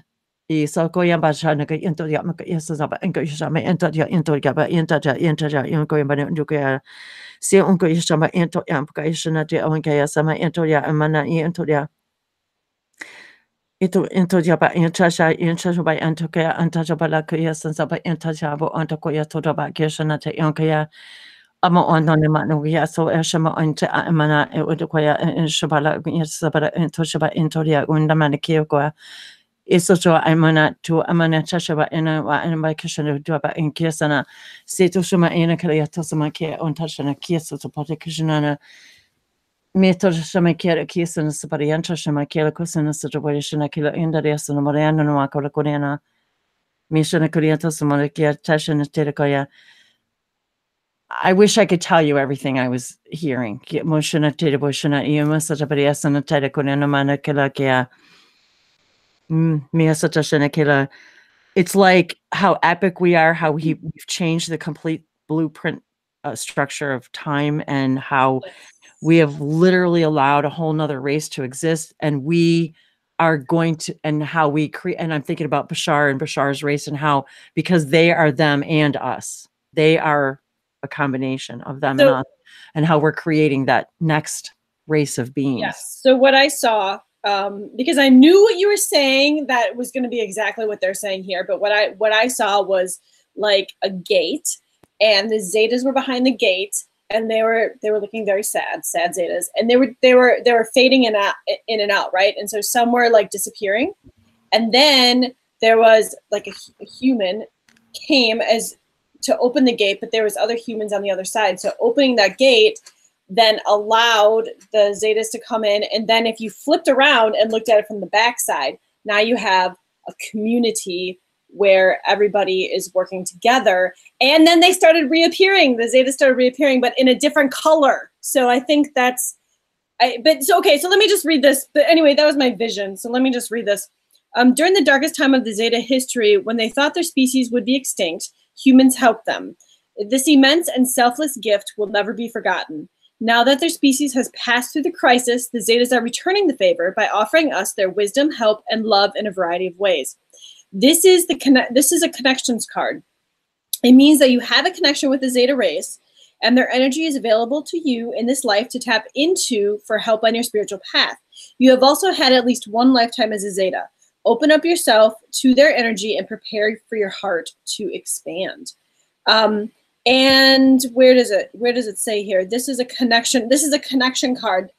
When I said connections, I saw Wendy, I saw the train where we had the choice to keep the train on the track or flip that train so the train went off, and so we could all work together as a species, as you know, as a species. That's the way I can't believe all of that, how all of that tied in, and what you said is exactly what I got. And it's present too. So that's like in this now. That's like in this now. And I was actually feeling that. I can't explain to you guys how it comes through. And so sometimes it can be something as subtle as a feeling, but yet then I was getting exactly like what they were trying to convey to me through this wave of feeling. I can't even describe it. It's like a whole, like they were showing me, explaining their gratitude and their ability to go on, and how they're, and just all of this stuff all through this feeling. And then you read it. It was like you read exactly what I was feeling. Yeah, I knew that was going to happen. I knew that was going to happen. That's so great. And then I got really hot. I mean, like really hot all of a sudden. Like I had to, like, seriously. I have so much light language. I have so much light language right now. Go for it. Dashioto sanua hana sikua jumua tiwasia. Na sikua blua jugua tisia sana to wenedet. Dukupo unasit duba sikua shumocho. Kaliana satiata na hana suwe. Dua shatana sugu bojunasiata. Masiala a hana sawa.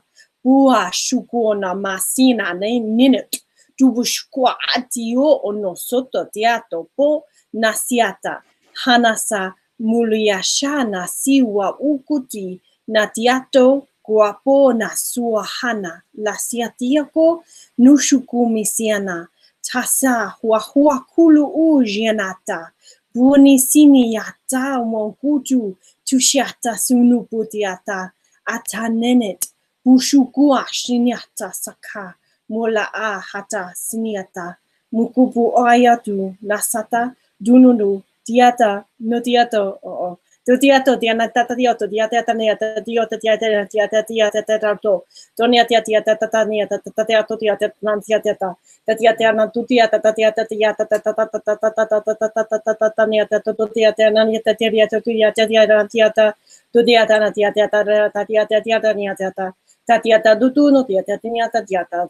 Duriata diata tukela hana sutu dubiashana diata dunia diata tania hasa hulishika hana huah diata la dunia sotua po energia diata tania diata la atu diata tati tuna ia aya natia aya natia datsa hubuashanati musiata aya oya natiata tata tutia tanatia tutia tutianata tata diata Dodena sata una hata ku ubo junata sianata. No siata. I'm going to cut it off. Namaste. Well, wow. That was, I was just going to say, I know Bree wants to talk really bad. Go. Go. Anta okoto ono tota sieni tis o ni ushu yes ni ho ayas anata osh yut au and you wam ais o aish yes o ara ano to wa yan yan is ato o ayas Ushe Yara Anna Hosea, Hauro no Hosea, Alcohoneshea, Sonoto, Hiara, now say, Io soho hea, Shan, Rashok or Oen, Nia Rohoa, Neo Hoto. Neo hoto ho hania ho hania hanaya hanaya hanaya hose yao hose yano ishe ahihia sa in ono o ho anta ai it anti it us ik anti it aus ot oni it ianiat ais ik ia ui in io ui is ana ani ini ia no ana ata ina o ana ani ia ata ani ua a wish ana an a. There's like heat coming out of my I feel like there's a like lava coming through and out of my face. My face is probably very red. That's how I felt. I was so hot all of a sudden. It was inexplicable. Wonderful. I feel like I want to respond to you. Can I respond to you? Yeah. Okay. Please. Oh, Tasha. Na ya oh ya na ya so ya bo ya na ya oh ya na ya oh ya ya sia ya tu oh ya ya oh ya na yi ya oh na ya tu ya sia na atia oh ya ha ko sha no ai tu no sa ta ya no hua kana da sia tona. Mashia to hamako and kiasato soma kilaki osonobo korakashe. Somo onta shere kaliandoria sama kaliandor sonayandor sonayandor koraka. La mira kaleso shamayanda no korapaliatashe. Sama koreshin aliandor samaro korapalianda. La terashanayandor shomo korapaliandor kua. La kelokasana siashalomana riaturua. La kera saliandor shaloi kelokusa. Metera saliandor kua. Makero so naliandoro shora kaliandara sala, makero saka shena so, amate sana. Namaru umpaya la korma, la sheno korea soke, plashe, nanana maloko diarakulokora, la se naniaqua, pakena no malocosa, samaleon soleandoro corpala kesheno, majuna giza, jurmara giza, magero sonariandoro soga, Mantea, Nandera sonoriandoro shora karianga hashe lango mayananakua leseto e sana nemaraku pe kashanode e pokostana lambaco sanatorin galasona ama komali seke il sonate la show mekana e lo cosomoso te shalocose le shoro or kona te che la sone le sono pala che sono tore che shalocoia e keshe i somose e masana toko le kuposona shilakutare e kasha shimarandare skola keshe seta singoria koshona kela kosona pale sona kalo kuama le seta kanyanda shale kela kosa koya kokona makiasha. I have no idea. That was great. Masuka, Shunua, Kua, Tua, Musa, Mashua, Natasha. Yorasho Saya, Nyariskoa. We are Shakia Sotosha, we are the warriors. Nuasu Kuama Siaka. Essa coisa. Se custa que essa tosoba iko soto baika shanatoria ka sanjuka somo ora neso to soma kera sanachera kaliasa to state kiri sana seta. I just had to tell you guys something funny. This being came through yesterday, and he was this big Syrian being, and I just remember him saying he was like really really tall, and he was like canine-ish, and he had a lot of hair and stuff, and he's like, so I was like. I was picturing him and I said, and I was like, and he's like, yeah, think Wookiee, just not all that hair. He's like, and I was like, oh, okay, like, because I'm seeing like furry and stuff. And he's like, yeah, just like not that much hair. I'm like, it's so funny. This is for real. That's amazing. And he was like 12 feet tall. You know? Oh my God, that's so funny. And he's like, I'll decorate it. He's like, and I was like, oh, I could tell he was a ship's commander, you know? And I was like, and then I remembered, I was like, he was like, and they was showing me what star system he was from and everything. And then I remembered that morning I had woke up and I said, oh, I was on a ship last night. And then and then later on, and this is in my meditation, then that's how I met this guy, was in my meditation. And he says, like, well, who do you think you were on the ship with last night? I was like, oh, that makes sense. That reminds me, Wendy, you just reminded me of the one, well, I shouldn't say the one of the most prominent astral memories I have, because I guess I haven't really been letting myself remember a lot, but I totally think it was Sasquatch. I was on like a Sasquatch ship. That's totally cool. And the thing was, I didn't see them, but I felt them and I knew that they were there. And then when I woke up later, I was like, oh my God, I was on a ship. Oh my God, it was Sasquatch. What? Wow. I mean, this was a long time ago. But I was like, but isn't that weird how you just know, like you just know. Mm-hmm. And then you're like, okay, wait. Okay, what? Wait a minute. Wait, what? Hi, Shiny. I just want to say hi to everybody. Shiny and Gracie. I was gonna say that, like, this brings up another really good example. Heather. When people are unclear of like how they're getting the messages, or they maybe hear messages or sense messages, but I think a lot of people feel like when they get messages from their team or their guides, it's going to be like very serious. Like, so this is how we do things. It's not. But it's not at all, you guys. It's so, oh my God, it's so funny. And everybody's sense of humor is different. And so don't assume that when you start hearing your team, or when you start seeing the signs or even the songs or however they're connecting to you, don't assume it's going to be just really dry and like cut to the chase. And no. Oh my God, we have so many laughs. It's so funny on like the conversations we have, and how, just like what Wendy was talking about. And I just thought that was really important to address, because I think a lot of people perceive it happens one way, but don't perceive how it's going to happen. Just let it happen. And you will probably be amazed, excited, like when all of a sudden they start cracking jokes and they're like, really, did you just do that? Or like, really, like, no. Anyway. Oh yeah, I call those my celestial slaps on the head or whatever, where they say some stuff, and like, even like I'll hear that, like, is that really the frequency you prefer? I'm just like, what the hell?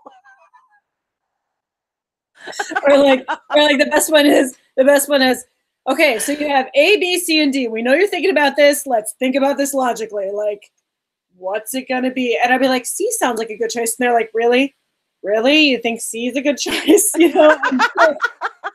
I'm like, A? They're like, okay, it might be getting better. And I'm like, B? They're like, warmer? Oh, you're getting warmer?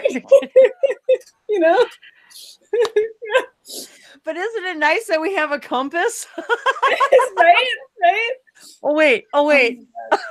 Feelings. Our compass is feelings. Imagine how simple that concept is. And I am still finding myself doubting it. And I mean, I'm just starting to really like pay attention to this stuff, instead of, because before it's like you walk around being disconnected your entire life from your heart, from your soul, from your reason you're here, from your entire whole, all that you are. And you think you're just this limited little tiny thing that is meaningless. And then it's like, oh, wait a minute.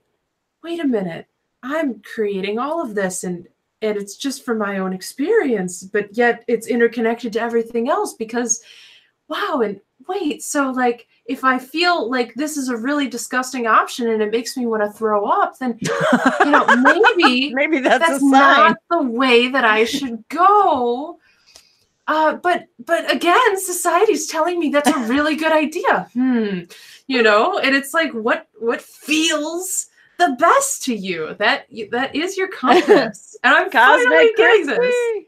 Cosmic Christy, what's up? We got some cool people in the house. Hey, I wanted to mention something. What's the one, you guys? What's the for the smelling, because there's a question, and this happens a lot to a lot of people. I just wanted to talk about this. I'm glad. Yes, and I thought you might want to pick up on, I knew you might want to take this one, Alicia, because this is a thing, and people do get sense of smells.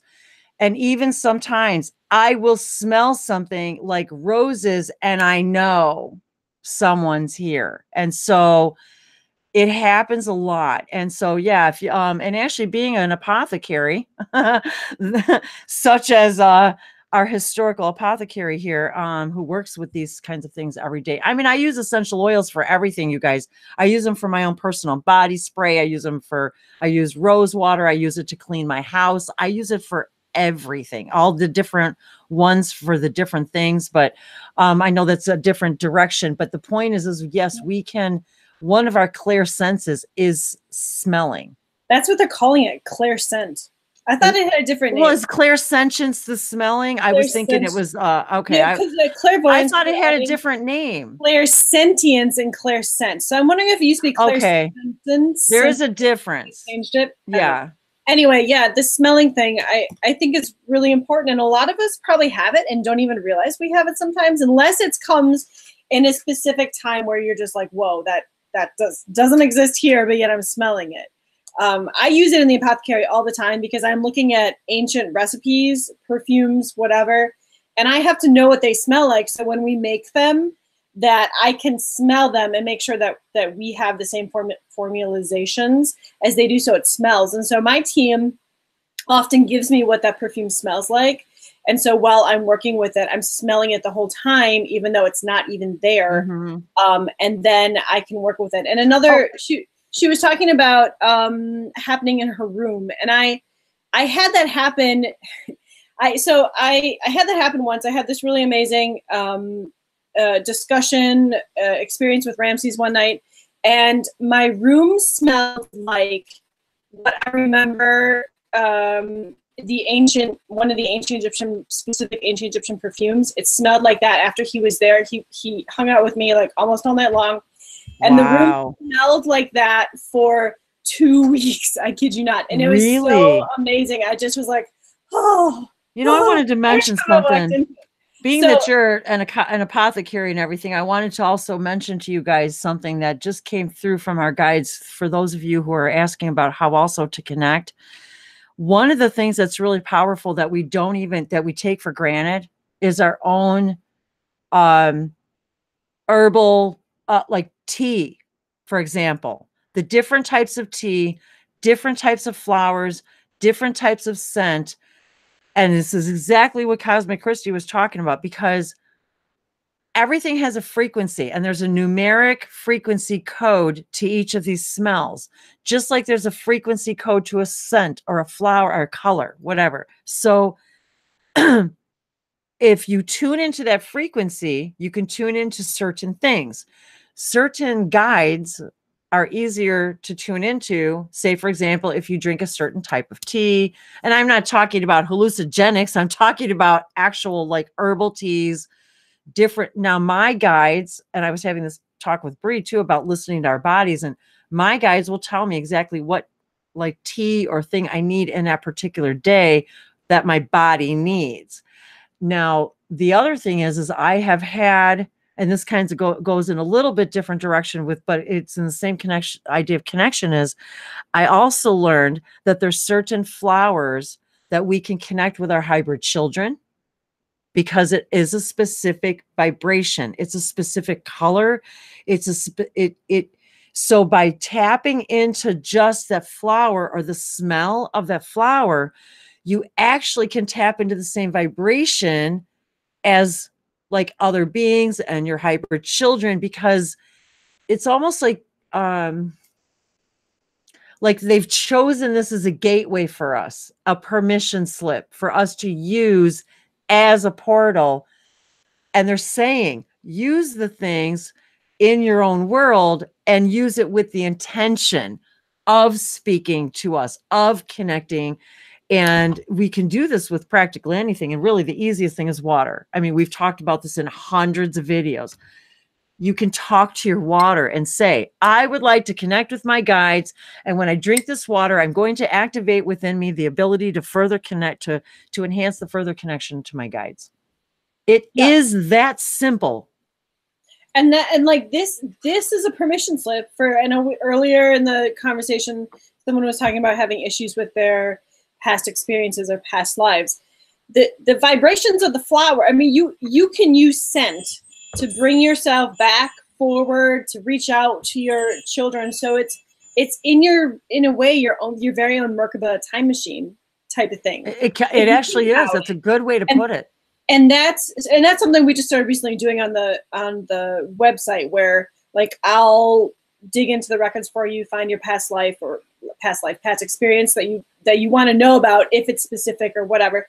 And then my guides and my team will help create a perfume for you, so the frequency matches, so you can go in and do the stuff you need to do to like heal it. So it's an easier lock and key to like. I so love that idea. I totally love that idea. Yeah. So I'm glad we talked. And actually, for any of you guys who didn't, you know, if you're new to the channel or you didn't see it, I do a lot of these galactic gatherings periodically. And the last one that the three of us did together, actually, Alicia happened to be in her lab working, and she was creating anxiety balm. There it is.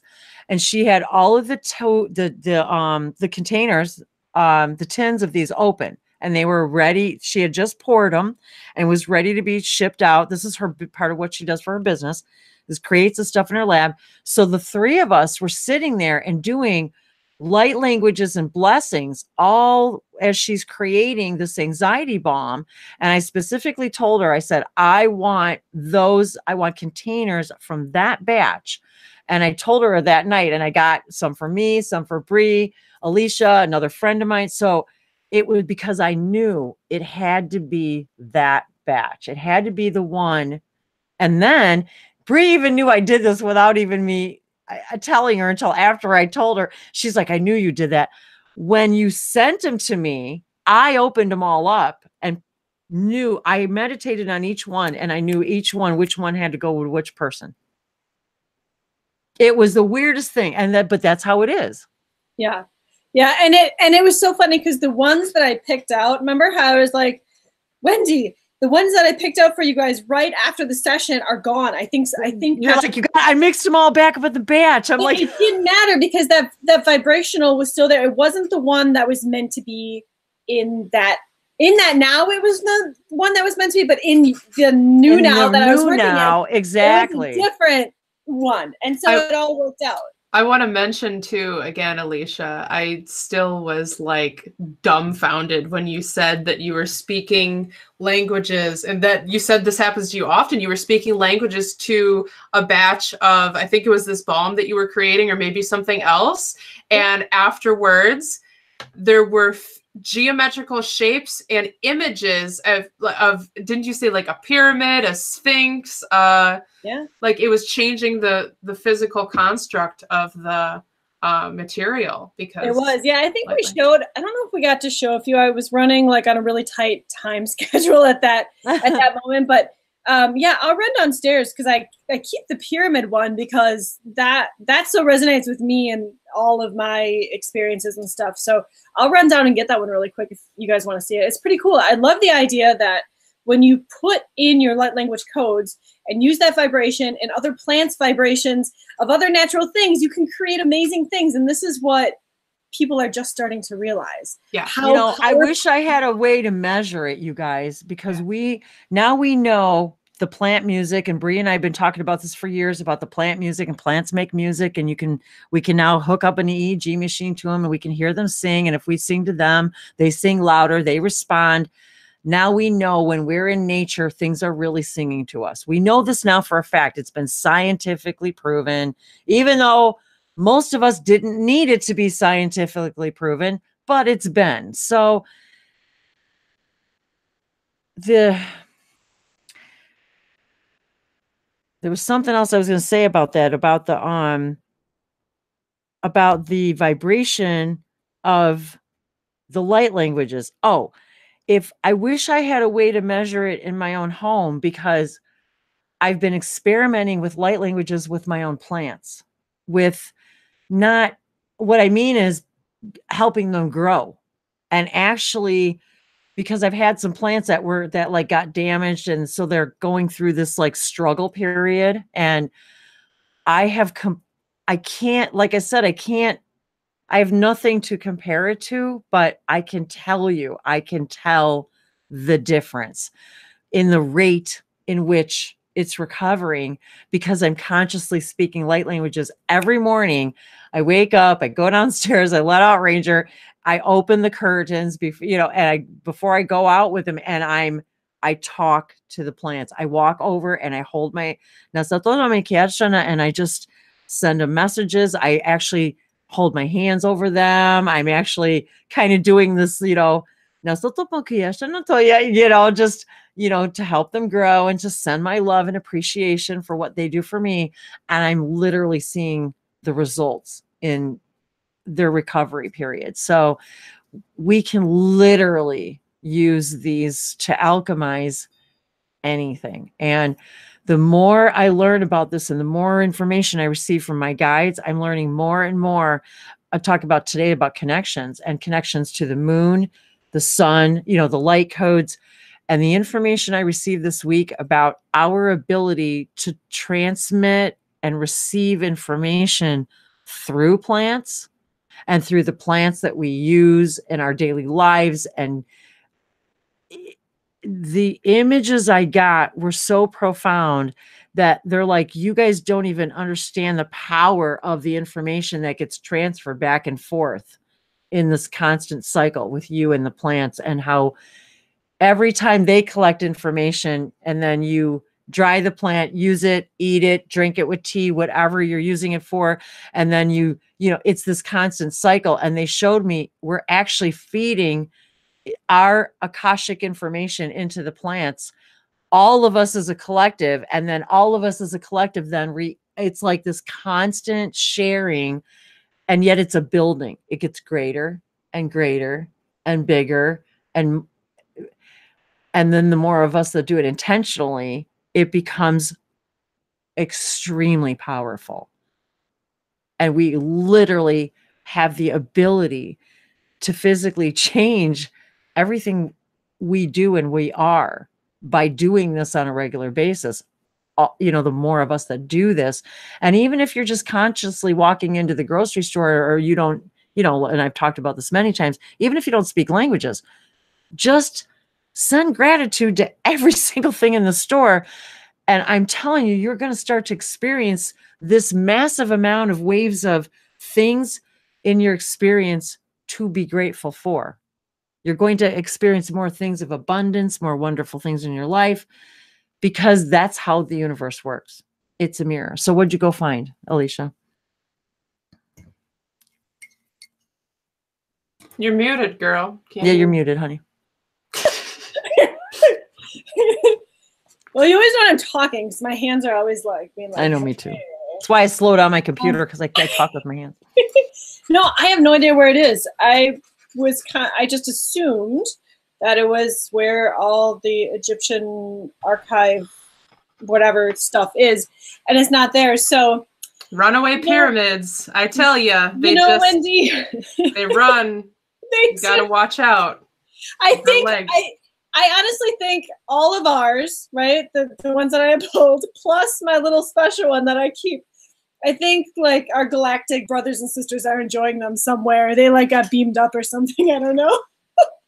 Having a galactic pyramid party. I love what Christy said too, Cosmic Christy. She said, tonight when I cooked dinner for my family, who are all going through activations, I spoke to the veggies to tune them to heal exactly what was made in awareness that they needed. That's exactly what I'm talking about.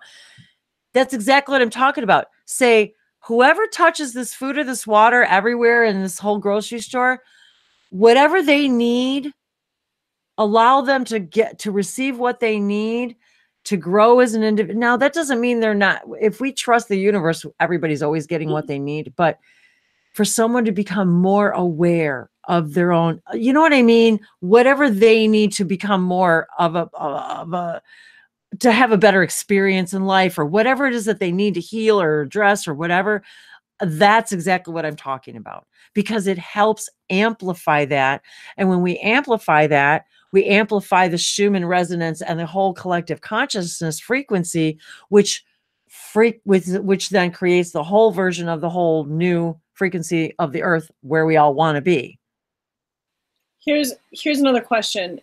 Jamie said, any tips on how to decipher between our fears and our intuition? Well, that's a pretty good one too. We've been going through that a lot recently, where a lot of times we disguise, like we're talking about doing it scared. A lot of times we, fears and negative thoughts are they're designed to be very difficult to, they're designed to keep you seated in 3D reality. It's not a negative thing. They're doing their job. Otherwise you wouldn't be able to have this physical experience. So it's just doing what it's supposed to do. But a lot of times, because of our belief systems and our lack of self-love and self-doubt, because of our self-doubt and our lack of self-love, we will actually, as Bree mentioned earlier, we actually create, what we define as fear is actually excitement. And that's exactly the direction you need to be going in, is that direction, because that's your compass telling you something's exciting you about it.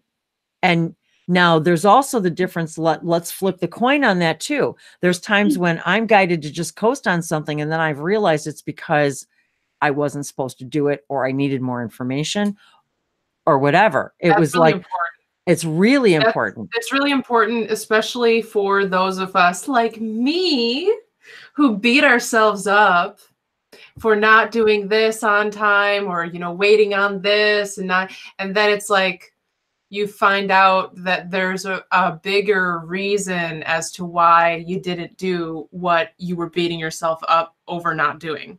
And that's what you need to recognize, is that little part of you that says that even if it's just a hesitation, like, well, you can tell the difference when you're procrastinating because it's something you don't want to do. And you just have this feeling like, maybe I shouldn't do that right now. Maybe I need to sit on this for just a little while, the old sleep on it thing. Maybe I just need to sit on this for a little while. But yet we beat ourselves up because sometimes we call that procrastination, but that's our guides saying, you need solitude. You need to sit with this for a little bit. And then you can start to tell, is it fear, or is it because, and we were talking about this earlier about discernment and judgment. We all are learning, actually, we are becoming increasing the ability to discern, because discerning meaning trusting what you feel and what you're getting and what you're hearing, and not needing to judge it. You don't need to judge it to know whether or not it's for you or not. You don't even need a preconceived notion about a thing. I actually prefer not to know anything about something, because then I can discern without any judgment. No judgment. It's a pure, how does this feel for me and how doesn't this feel for me? That's all. I'm only going to go by that for right now. I'm not going to judge what anybody's told me about this thing, what I may or may not know about this thing. I'm only going to go what my guides have said to me. And Bree can tell you firsthand, it has not failed me too many times. Actually, not ever. It's not failed me, because even if and this is the beauty of what we're doing here, you can't get it wrong, because even if you do something that didn't turn out to be the favorable, circumstance that you desire, isn't that the compass needle that shows you, well, that's not what I wanted. And now I know how to discern, because a lot of times we will go ahead and do the thing that we know is not good for us,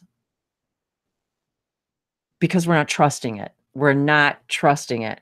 Whereas I would say to her, I don't need to give a reason, or because I don't even know anything about this person or the circumstance. But what I do know is my guides are telling me it's not for me. And that's all I need to know. I don't need to judge and wonder and pick it apart and analyze. And I don't do that anymore. Yeah, so and I actually wanted to mention too, when you were talking about Wendy, like sometimes we really look very strongly externally for validation or for the answers, and we have it within us. Yes, sometimes we consult people to help bring those answers to our conscious awareness that we've been avoiding tuning into, or, you know, maybe really just very uncertain, like, okay, well, that's probably the best way to do it, but there's this and this and this and this and this. And sometimes we go to people for them to tell us very strongly what am I trying to say? Well, sometimes, I'm sorry, I'm not wording this very well. Sometimes we will ask for somebody's opinion, thinking that they're going to give us some enlightened answer of like, oh, of course, that's exactly what I should do. But sometimes their answer is actually going to make your reaction to it is going to be like, why the hell would I do that? That's the craziest. Absolutely not. And that is showing you that.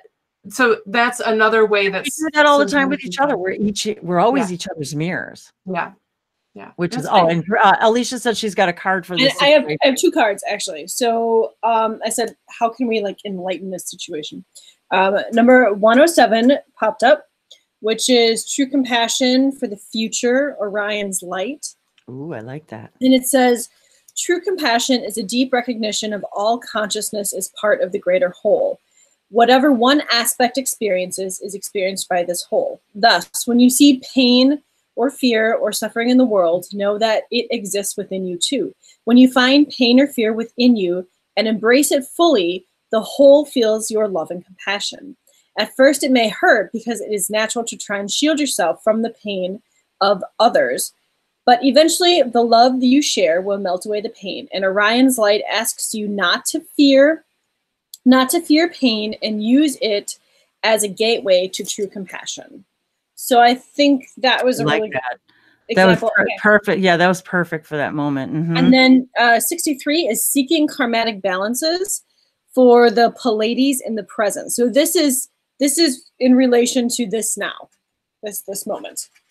It talks about, it says, as a 4th to 5th density species in this era, the Pleiadians are now experiencing a higher spiritual awakening.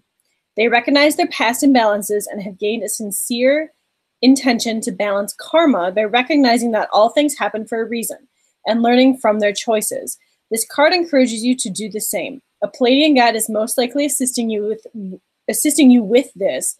So take an honest look at your repeating challenges and know that karma is at work. These obstacles are gifts to help you move to the next level of your growth. Embrace them and open a lesson that they are trying to teach you. So I want to just share a quick experience that I had with fear, because I don't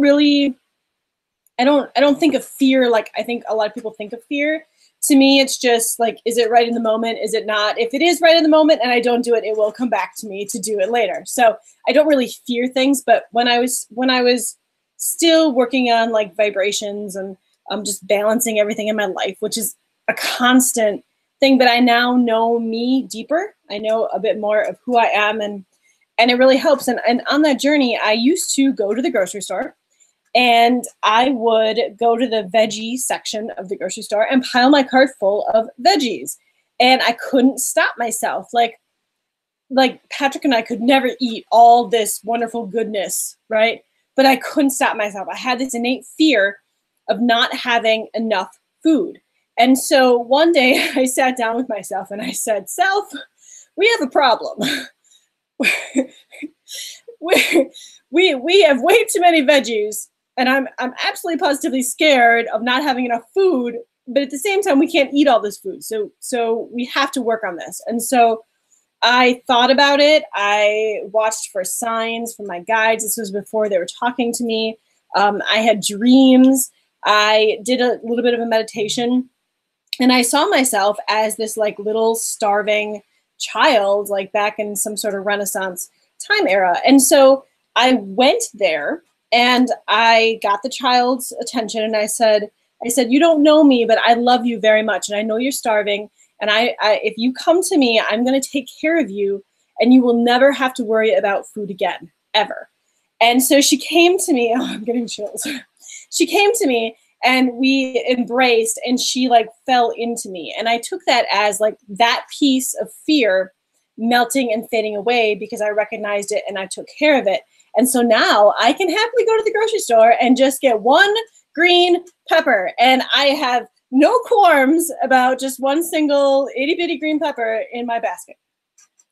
And that's my story. That is kind of interesting because I just had a conversation with my friend about this today because she and I both still do the same thing.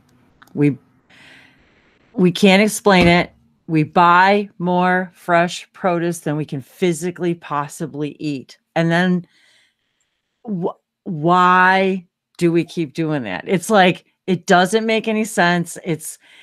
And I've gone and I keep getting smaller and smaller. Like now, like you, it's like I bought one pepper, one this, one, but yet I'm still finding myself doing the same thing. And this morning I found myself, I'm like, I've got to eat this and this and this and this, because if I don't, I might not have enough for when I don't have food. I went through that too.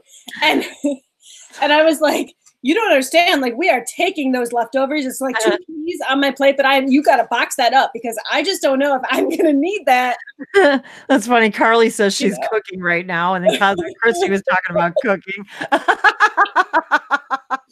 I bet a lot of people don't realize that piece of fear is probably related to an unhappy past experience where there was a lack of food. Oh, sure. And I know for me too, it's this kind of thing was and I'm one of these people too, that I don't like to have to keep going out and going shopping on a regular basis because I've got way more important things to do in my life than that. So, so I tend to buy a lot so I don't have to go as often. But then I'm like, but there's only so many days in the week that this stuff is going to be fresh. And then you have to, then you have to eat it or you got to deal with it. Like, you know what I mean? You have to cook it, use it, freeze it, do something with it, and it's like, why do I keep doing this? And it's so sad to think that like you have this wonderful, healthy fruit and veg. I know. As an aspect within themselves, as a living being who is providing you with this nutrients, like I felt bad as I was watching my apples like rot, and I couldn't do anything about it because I didn't have the time to like prep them in some other way. But yet I felt like I needed to have that there because if I was really hungry and I didn't have anything else, I would totally eat that rotten apple, So, so yeah. I know, and we don't have all the magic answers, you guys. We're just sharing our experiences because this is part of the human collective consciousness shift of energy of all of us. Fear is part of being human. I mean, that's one of those human emotions that we don't want to put aside. We don't want to pretend we don't fear. We just want to embrace it and be like, okay, like I totally fear this. Maybe I'm going to work towards checking it out sometime. And, we're going to work with it. Like not ignore it, not push it aside. Oh, that's when I got the best advice I'd ever heard when I heard, and it was a friend of ours that she said she had heard this advice, do it scared. And I just started realizing, well, gosh, I mean, well, that's what I've been doing all my life. Like every time I got nervous about doing something, or whether it was a new this or trying something new or a new job or doing something like a different kind of job, like that I've never done before, do it scared, because the worst thing that'll happen is you won't like it. It's not for you. And you'll learn that and you'll know that. And the best thing will happen is you're going to find out you're really good at something you never knew you were, or you conquered something and you realize the fear, just like it, there is nothing to the fear. There is nothing to it except for the idea of fear. So when you do it scared, you walk through that illusion and realize, so this is a good, so this is what I've been doing. And even I can even apply this to now, whereas even with you and I, the the less food I buy, and then I prove to myself, not only did I not run out, but I also didn't waste the stuff I couldn't eat. It reminds you that you don't, that is it was an irrational behavior. It's an irrational behavior that doesn't really, okay, does it serve you? Yes, it did. Does it need to continue to? No. So yeah, and anyway, yeah, so we could go on all night. It's getting late. We've all got to get going and go to bed. And Bree said that she's got to go, but I don't want this to end because then we never do my 3D. But I'm enjoying this moment in the now. I am taking this now for all the wonderfulness that it is. And so that is important. But I want to say to you guys out there that for the three of us here, I want to tell you that it wasn't always like this. I don't think for all of us, and I can't necessarily speak for Alicia, and I can only speak for Bree because I know her and what we've been through and things. But all of us, I think, are now finally moving into believing we can do what we love and be supported completely and utterly doing what we love. Yes. I mean, seriously. And I know, even just since I've met Bree a few years ago, she was doing lots of things she didn't love for fear that doing what she loved couldn't support her. And now she's doing a lot of things that she loves and they're all supporting her. And the same thing with me. And even Alicia, you have this beautiful, amazing co-creation, this business, but it's something you're passionate about. You love it. You love history. You love learning about it. You love sharing that information through what you do. I love sharing through what I do. Bree loves sharing through what she does. We're all teachers. We're all teachers. All of you guys out there, all of us in this room, all of you listening, you're teachers of teachers. We are once again in the master's class. It is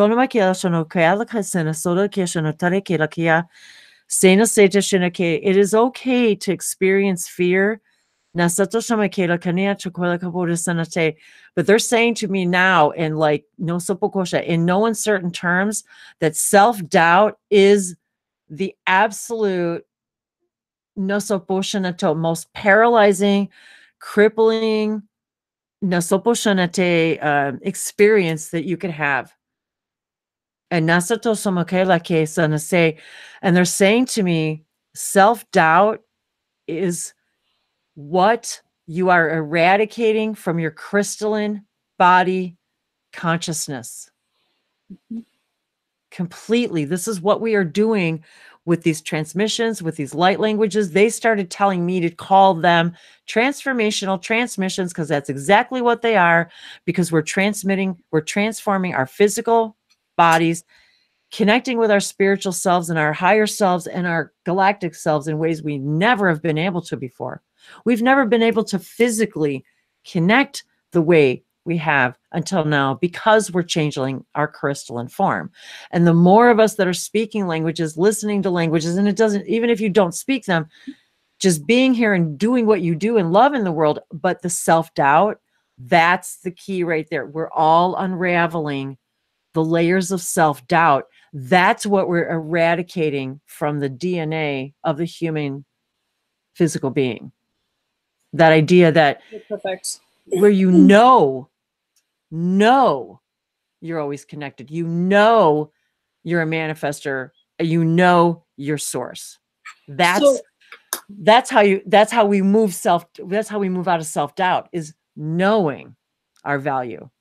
So let's use this, the full snow moon. This is a really good time. Yes, so this is a perfect time to let that go. Snow moon to be the moment that you start or continue or really work at unraveling your self-doubt.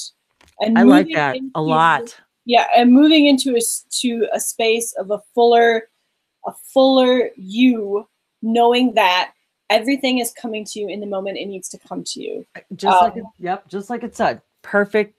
Absolutely. You are right where you need to be. Exactly where you need to be. Cosmic Christie says mic drop. and not doubting that, to not doubt that you are exactly where you need to be, completely eradicates your own self-doubt. It is so freeing, because then you realize, I don't have to judge. I don't have to beat myself up. I can discern what's good and not good for me, and I can move in that direction. And I no longer need to justify to somebody else why I need to do what's good for me, not what they think is good for me. Yes. We're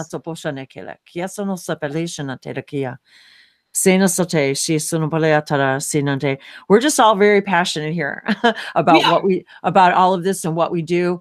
But I will tell you, all of you, that we three we're all examples of, when you actually begin to apply this information, your life literally changes. You really do create a new reality.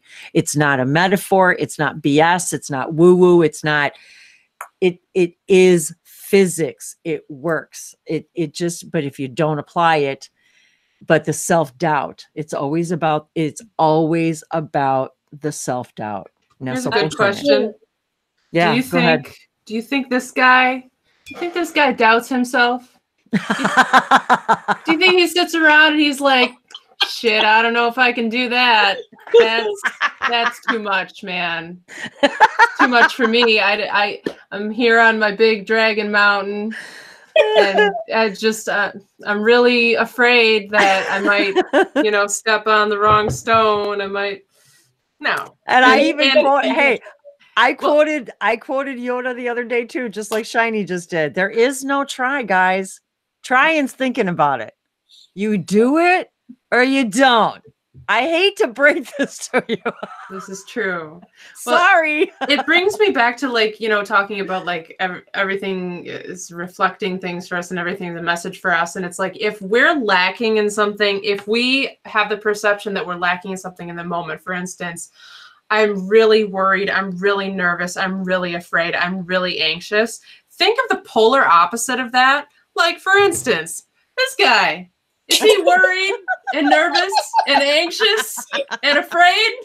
No, I don't think so. He's having a good day. He's having a good day. So you can think of something in the opposite spectrum, and you can actually take that energy and you can bring that into your field, and you can have that boost you up and assist you. Wendy, I'm thinking of even when the sage, the collective consciousness energy of the sage plant came to you. I forgot about that. And it came to you and was like, you don't actually have to burn sage in order to clear your space. You can think of the frequency of sage. You can visualize it. You can take that energy and extend it out, and that will clear the space, because it is the energy, because thought is a certain frequency, as the object is the frequency, as the word is the frequency, as the good job. So we have access to everything and all aspects of us. If I'm in a really low place, it'd be like, my badass time traveling, infinite, ever expanding, ever living, ever creating self doesn't need to. No, I'm going to bring in this part here. Just boom, just plop it right into your, this is nice. Yeah, I'll take a little bit I of that. love that. Carly said her best friend's soul sister is naming her baby Sage. Oh my gosh. See I've got, look at this bad boy. Oh, dang. Now that's a sage one. Dang. That's some sage. And me being and a sage also, you guys, is a sage. It's someone who carries ancient wisdom and brings it through to assist others. I'm a Sagittarian. I'm a sage by choice. I chose to be one before I came here because we're from the family of teachers. And so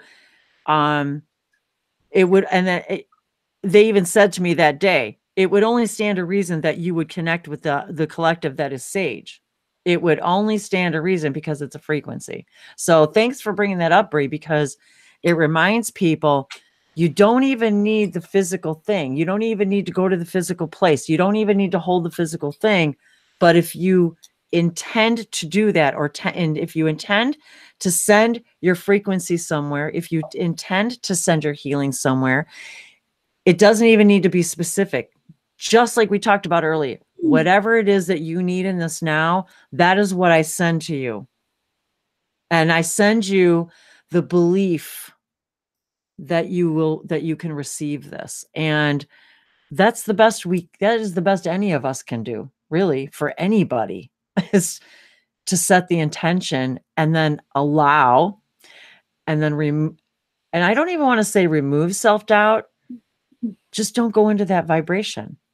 And as long as you know, when you recognize it, yes, exactly, recognizing is half the battle. I put all the cards back. I was like wrapping up, and I was shuffling, and look who just happened to make another appearance. He's like, wait a minute, this is really important, you guys. This is really weird, you guys. And I pulled the Eagle card yesterday, the Eagle Medicine card. So this is really important. See it from a higher perspective. We're being asked to see it from a higher perspective and know without a shadow of a doubt, you are magic. That's all this is about. Zoom out. Remembering your magic. And if you don't believe that you are magic, go outside in bare feet, stand on the grass and say, my beloved Gaia, can you please give me some of your magic? And I kid you not, she will send some in you and send some through her up to you, and it will get caught in your chakras. So if you don't believe you have it, go get it. And birds might start landing on your head. You might see a deer walking in your yard. You might see a dragon in the sky. You know, she'll send you all sorts of magic. Yeah. Absolutely. Oh my gosh, this is so awesome. I love this. Cloak of wisdom. That's what a sage is. A cloak of and wisdom. Even Sean said he wanted to name his daughter Sage as well. So, and Carly says her cat's name is Magic. That's a good name. Sage and Magic are both good names. I love this. So you guys, this is the point that we want to make. Just this conversation about Sage and Magic. These are messages to all of you. We just don't see it because it's coming through laughter. It's coming through jokes. But these are the messages from your guides. You are sages. You are magic. You are masters. All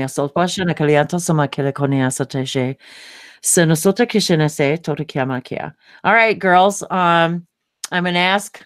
Should we do blessings? You guys, I'll go ahead and Bree, go, since you got to go first anyway. Yeah. I'm kicking you out, but you go first, and let's do some blessings tonight to just solidify everything we've talked about tonight, and anything you guys need. Boom, here you go. Boom, mic drop, just like Cosmic Christie says. Full moon blessings. I didn't even know it was the full moon until right before this call. I was on the phone with a client. I looked in the sky. Bam! The giant moon right out my window. You guys, and I got some beautiful pictures of the full moon tonight.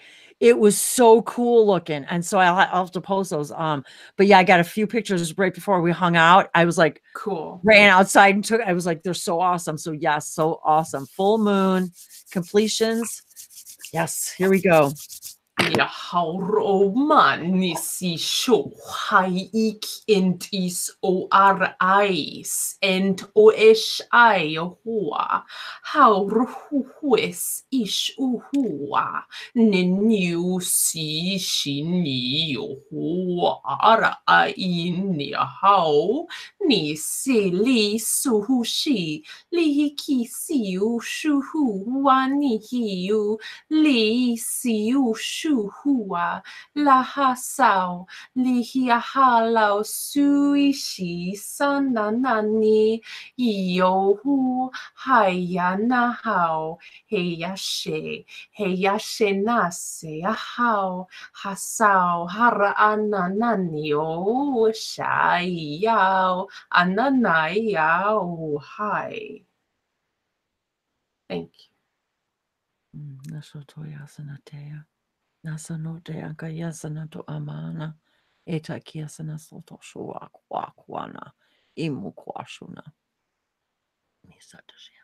Thank you, Bree.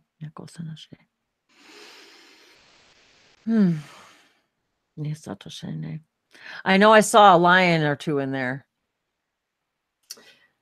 Not surprising. Thank you for telling me. Just wanted to confirm that self-doubt you might have. Appreciate it. I do. That's the same language. One of the languages that David speaks. It's not the David that I know. But I'll send you, because you guys can speak the same language then back and forth. Cool. Oh, that would be awesome. Actually, yes. Go for it. Go for it, Alicia. You know what? I actually, now that you're saying this, I think I know who you're talking about, because believe it or not, somebody else sent me. Is he on Human Colony? Somebody sent me. They said you need to listen to the end of this. The blessing is the same language you speak. Wow. And I think it was David. I'm sure that's David, because he likes to give blessings in the beginning and the ends of the Human Colony. I do know who you're talking about. Yeah, he does. Yep. That's crazy. Yeah. And there's a lot of other topics of discussions that you guys, including myself, will have in common. So we can And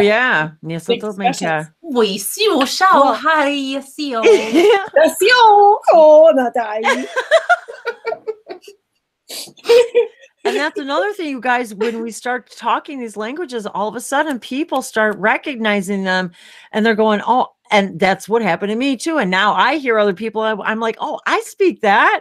I speak that language. It's like you recognize it right away. Anyway, go for it, Alicia. Okay.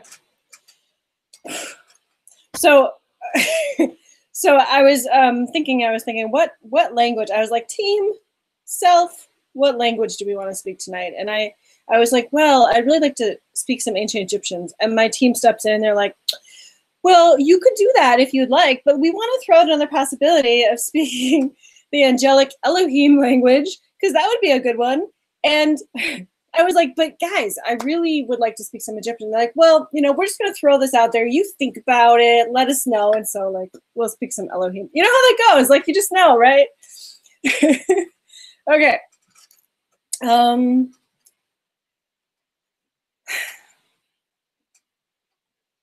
Satahua kulushita na nazu uabohua hashikuo shanisi.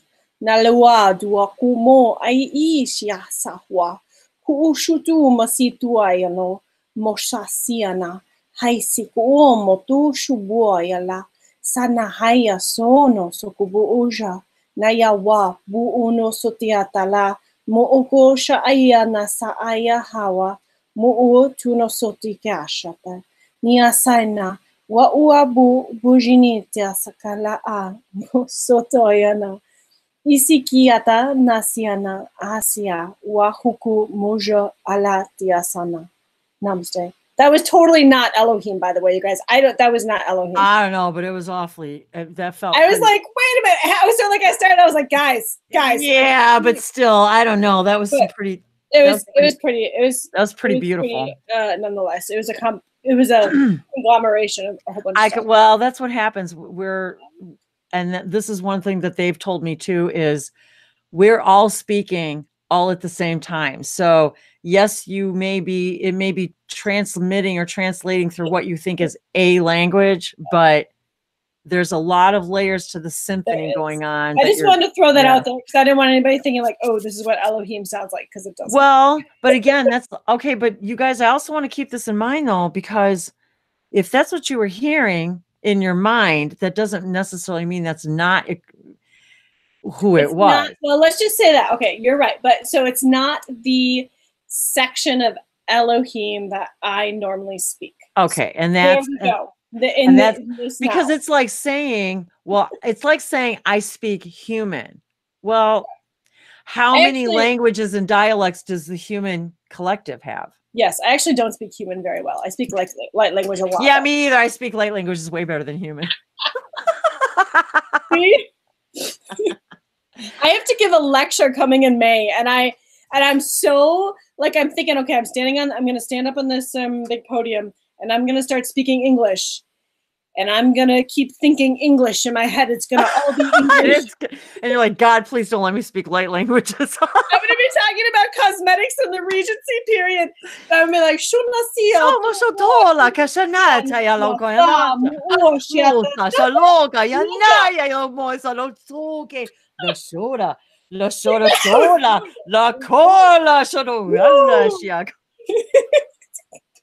They make you beautiful. La sole, the sole, like the sun, like the sun.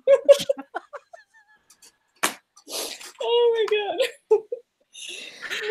That would be really funny, though. That would be really funny. We are going to give lectures. We're going to give light language lectures about Regency Cosmetics on the Earth plane in the British whatever. In you know, like, well, it'll be all light language. Oh gosh. Oh, you guys, thank you so much. This has been so much fun. I'm so glad you guys that this all came together tonight, that you were both free. This is so great.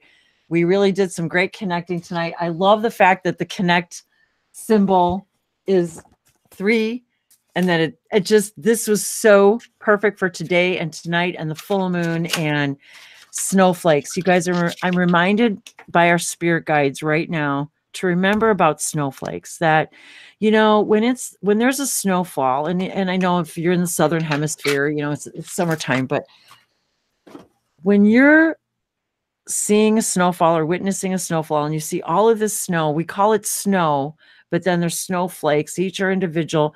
Each are so amazingly unique. Isn't it hard to imagine if you can see a snowfall? You could never begin to physically count the number of snowflakes that are in a snowfall, but yet each and every one of those little tiny crystalline flakes is completely and utterly different from the next. Completely. Do they doubt their own signature vibration or that they're not in the right? No. They're individual snowflakes, but then all of a sudden they become a collective snowfall. So isn't that a perfect metaphor for what we all are? Perfect, unique, very unique snowflakes that don't need to compare themselves to anyone else, but yet together, look at the beauty we create. Look at the new vista that's created, and it becomes one. It no longer, the flakes are no longer separate from each other. They've become the snowfall, like the water drop and the ocean. When we can begin to understand we are those snowflakes, and when we stop comparing ourselves to all the other snowflakes and start just being our own snowflake, that's when we really fit in. That's when we really feel connected to each other, when we're not comparing ourselves to each other, when we're simply being who we're supposed to be, that specific snowflake, and recognizing that we are unique for a reason, and that you are supposed to be going out there and just doing it your way, your own unique way. And even if you do what I do, and we all have our own unique frequency, and even if we speak the same languages, we have a different frequency of the people that we're supposed to connect with. From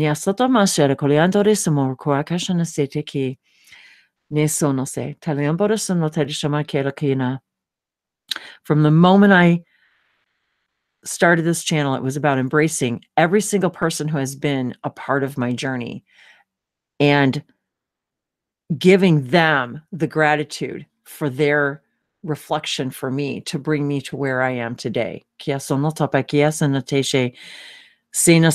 never had anything but gratitude for them. And I'm not saying that I haven't had self-doubt, that I haven't had jealousy, that I haven't had envy, that I haven't experienced all of those human emotions that happen when you put yourself out there. I've experienced them all. I still do.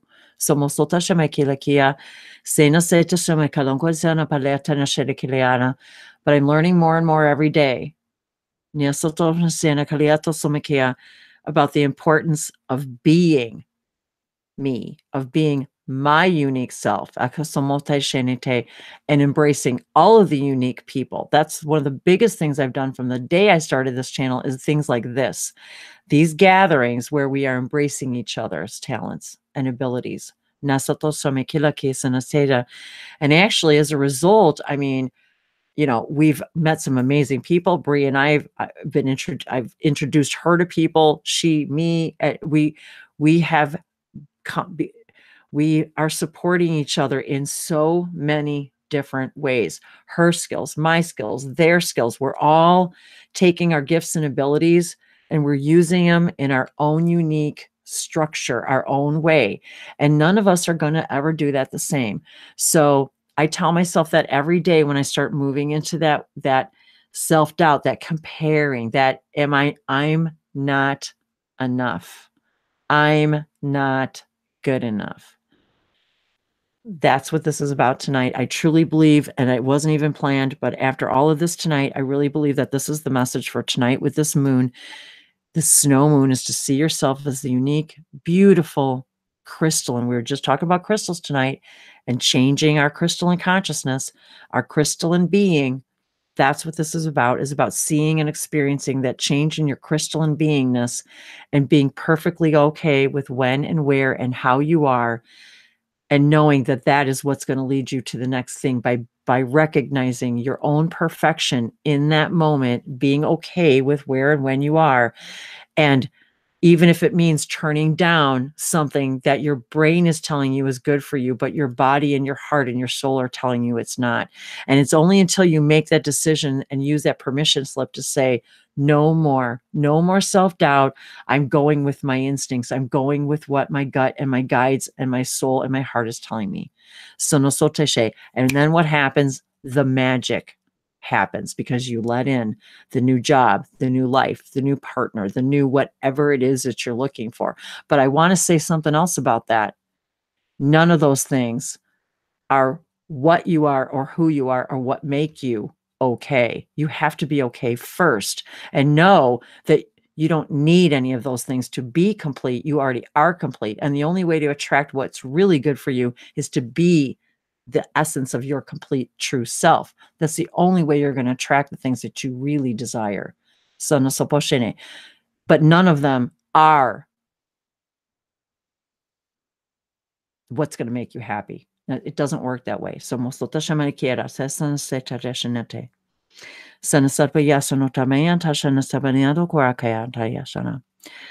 we all tonight see the beauty in our uniqueness. And from this moment, we do everything that we can for ourselves and each other to completely abolish the frequency of self-doubt in the human collective consciousness. Imagine what a gift that would be. To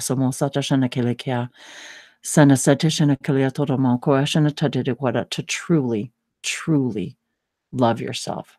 Isn't that why we all came to do this? To see the source within us all. I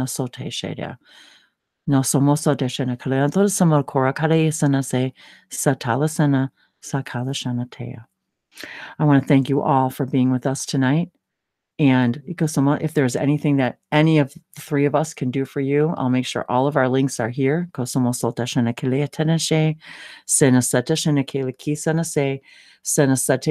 of us have unique gifts and abilities that we have to share with all of you. And each and every one of you have very special, unique gifts and abilities that you need to share with all that is. What truly brings you passion every day and gets you excited to get out of bed and put your feet on the floor. Find the joy. And thank you for all of you for the joy that you have brought me. I love you very much. Blessings to all of you on this beautiful full snow moon. And those of you who are out there, go make snow angels, go make some snowmen. Bless every one of those snowflakes